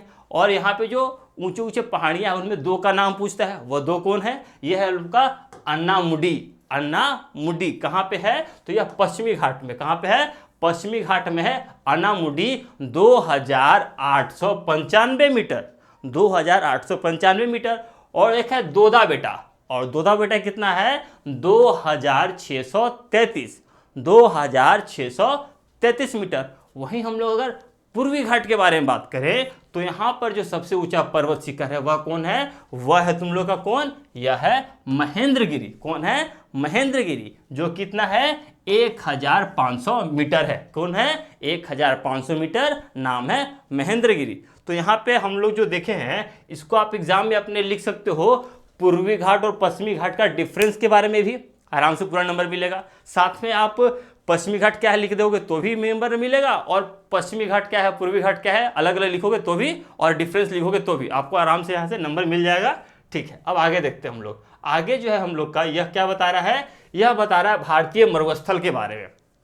अब हम लोग देखने वाले हैं भारत में जो मरुस्थल उसके बारे में। तो यहाँ पे देखो, अरावली पहाड़ी के पश्चिमी किनारे पर क्या है? थार मरुस्थल है। तो अरावली पहाड़ी क्या है? यहाँ पे आपको अरावली पहाड़ी मिलेगा। और इसके किधर जाना है हम लोग को, इसके हम लोग को पश्चिमी की तरफ जाना है, यानी कि इधर जाएंगे। ठीक है, इधर जाएंगे तो क्या होगा, पश्चिम की तरफ जाएंगे। तो यहाँ पे जब हम लोग अरावली के पश्चिम में गए तो यहाँ पहुँच गए, और यहाँ पे क्या है, यहाँ पे है थार मरुस्थल। यहाँ पे क्या है, यहाँ पे है थार मरुस्थल। और इसमें जो वर्षा होती है वो बहुत कम होगी, क्योंकि क्या है, मरुस्थल है तो वर्षा कम हो रही है। तो कितना हो रही है वर्षा, लगभग तो यहाँ पे 150 मिलीमीटर से भी कम वर्षा होती है। तो भारत के जो रेगिस्तान है जिसका नाम है यहाँ पे थार मरुस्थल, यहाँ पे 150 मिलीमीटर से भी कम वर्षा हो रही है। और यहाँ पे क्या है, शुष्क जलवायु पाया जा रहा है। अब भाई जब वर्षा ही कम हो रही है तो जलवायु कैसी होगी, जलवायु शुष्क होगी। और जब जलवायु शुष्क होगी तो वनस्पति वहाँ पे बहुत ही कम पाए जाएंगे। ठीक है ना, अब पानी नहीं है तो वनस्पति कैसे मिलेंगे, बहुत कम वनस्पति मिलेंगे। ठीक है, और यहाँ पे एक नदी के बारे में पूछता है। ठीक है, कौन सी नदी है भाई, वह नदी है आपकी लूनी नदी। कौन सी नदी, लूनी नदी है। ठीक है, जो कि यहाँ की सबसे बड़ी नदियों में से एक है। लेकिन वह नदी इतनी बड़ी है फिर भी वह नदी यहाँ पे अपना जो पानी है वह यहाँ पे महासागर में नहीं गिरा पाती है, वह रास्ते में आकर सूख जाती है। ठीक है, तो लूनी नदी समुद्र में गिरती है, नहीं गिरती है, वह रास्ते में ही सूख जाती है। अब चलो हमने यहाँ पे देख लिया, अब आगे देखते हैं। तो आगे जो है हम लोग का वह है तटीय मैदान के बारे में। तटीय मैदान मतलब क्या होता है, तो यहाँ पे देखो ये जो है आपका भारत का नीचे का हिस्सा है। अब यहाँ पे क्या है, इधर भी समुंदर, इधर भी समुंदर, इधर भी समुंदर। तो भारत का वह हिस्सा जो इधर समुंदर से टच कर रहा है तो क्या बना रहे, वो तट बना रहे। ठीक है, तो इसी को हम लोग क्या कहते हैं, तट कहते हैं। तो अब हम लोग देखने वाले हैं भारत के तटीय मैदान के बारे में। तो देखिए, प्रायद्वीपीय पठार के किनारे जो संकीर्ण तटीय पट्टियां पाई जाती है। ठीक है, यहाँ पे क्या है आपका दक्षिण का पठार है, और ये सब क्या है, तट यहाँ पे बना रही है समुंदर से। ठीक है, और जो पश्चिमी में अरब सागर, यानी कि पश्चिम में कौन सा सागर है, अरब सागर, और पूर्व में क्या है, बंगाल की खाड़ी है। ठीक है, तो जो भारत का दक्षिणी पठार का हिस्सा है वह किसके किसके साथ मिल करके आपका तटीय मैदान बनाती हैं, तो पश्चिम में आपका मिलती हैं या किससे, अरब सागर से, और पूर्व मिलती हैं किससे, पूर्व मिलती हैं बंगाल की खाड़ी से, और ये क्या बनाती हैं, तट बनाती हैं। ठीक है, तट बना रही है यहाँ पे। अब उसके बाद देखिए, इस मैदान को 3 भाग में बांटा गया है। 3 भाग में कौन कौन सा है, तो देखिए पहले हम लोग ये बांट लिया कि आपका ये क्या हो गया, तटीय मैदान हो गया। अब ये जो आपका पश्चिमी तटीय मैदान देख लेंगे और उसके बाद पूर्वी तटीय मैदान को देख लेंगे। तो यहाँ पे देखिए, तट के उत्तरी भाग को कोकन कहा जाता है। यहाँ पे हम लोग किसके बारे में देख रहे हैं, यहाँ पे हम लोग पश्चिम के बारे में देख रहे हैं। तो पश्चिम में देख रहे हैं, तट के उत्तरी भाग को क्या कहा जाता है, कोकन कहा जाता है। यहाँ पे देखो कोकन आप लोग को यहाँ पे देखने को मिल रहा है, जो कि कहा है, मुख्य रूप से मुंबई तथा गोवा के पास में है। तो मुंबई तथा गोवा के पास का जो तटीय मैदान है या फिर जो तट का क्षेत्र है उसको क्या कहते हैं, उसको हम लोग कोकन कहते हैं। उसके बाद यहाँ पे देखो, मध्य का भाग को कन्नड़ कहते हैं। क्या कहते हैं, कन्नड़ कहते हैं। यहाँ पे देखो जो मध्य है यानी कि जो बीच का भाग है ये क्या है, कन्नड़ तट है। इसके और जो दक्षिण का भाग है यानी कि और जब हम लोग नीचे जाएंगे तो वहां पर जो तट है उस तट को क्या कहते हैं हम लोग, तो उस तट को हम लोग कहते हैं मालाबार तट। अब चलिए एक बार फिर से इसको देख लेते हैं। तो यहाँ पे हम लोग तट के बारे में देख रहे हैं, कौन सा तट, यहाँ पे हम लोग पश्चिमी तट को देख रहे हैं। तो मुख्य रूप से जो आपका मुंबई और गोवा के पास का जो तट है उसको हम लोग क्या कहते हैं, उसको हम लोग कोकन तट कहते हैं। उसके बाद जो तट है उसको हम लोग क्या कहते हैं, उसको हम लोग कन्नड़ तट कहते हैं। उसके बाद और जो दक्षिण में चले जाते हैं तब वो जो तट है उसको क्या कहते हैं, उसको हम लोग मालाबार तट कहते हैं। तो कौन कौन सा तट हो गया आपका पश्चिम में, तो पश्चिम में कोकन तट, उसके बाद कन्नड़ तट, उसके बाद मालाबार तट। ये हम लोग देख लिया किधर का, पश्चिम का तट। अब हम लोग इस तरह से देखते हैं अपना पूर्व के तट के बारे में। तो चलिए उसको भी देख लेते हैं। तो यहाँ पे देखिए, बंगाल की खाड़ी के साथ विस्तृत मैदान कैसा है, चौड़ा और समतल है।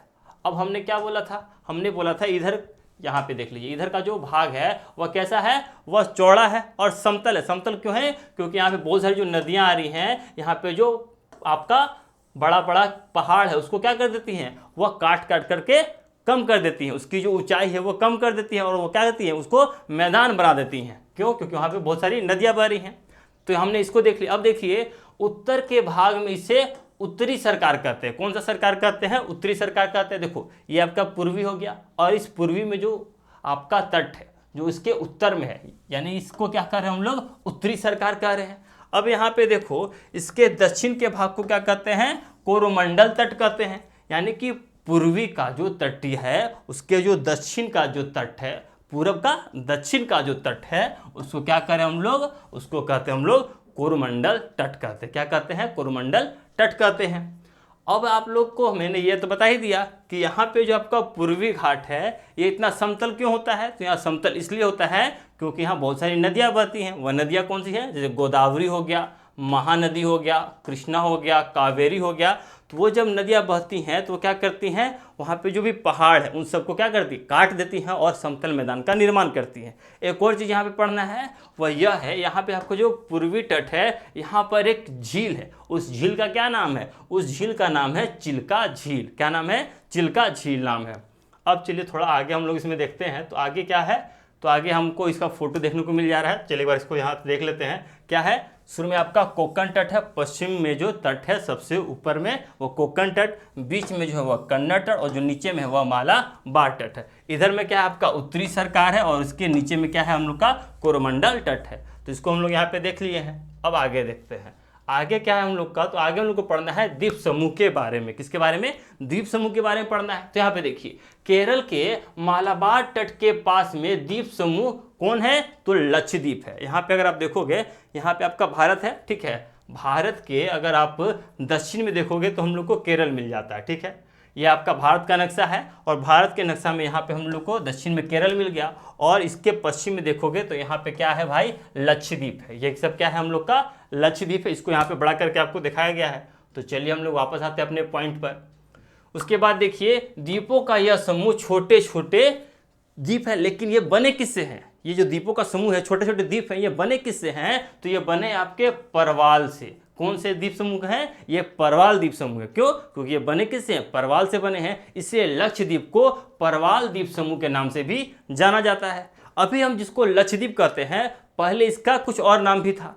तो पहले इसका क्या नाम था? तो पहले लक्षद्वीप को हम लोग क्या कहते थे? हम लोग लकाद्वीप, क्या चीज? लकाद्वीप कहते थे। इसके अलावा मिनिकॉय कहते थे, एमिन द्वीप कहते थे। तो इन नामों से भी पहले लक्षद्वीप को जाना जाता था। और जो पूरा आपका लक्षद्वीप का जो एरिया है, ठीक है, ये जो लक्षद्वीप का आपका जो एरिया है ये कितना क्षेत्रफल में है? ये कितना दूर तक फैला हुआ है? तो यह आपका 32 वर्ग किलोमीटर के क्षेत्रफल में ही फैला हुआ है। मात्र 32 वर्ग किलोमीटर के क्षेत्रफल में लक्षद्वीप आपका फैला हुआ है।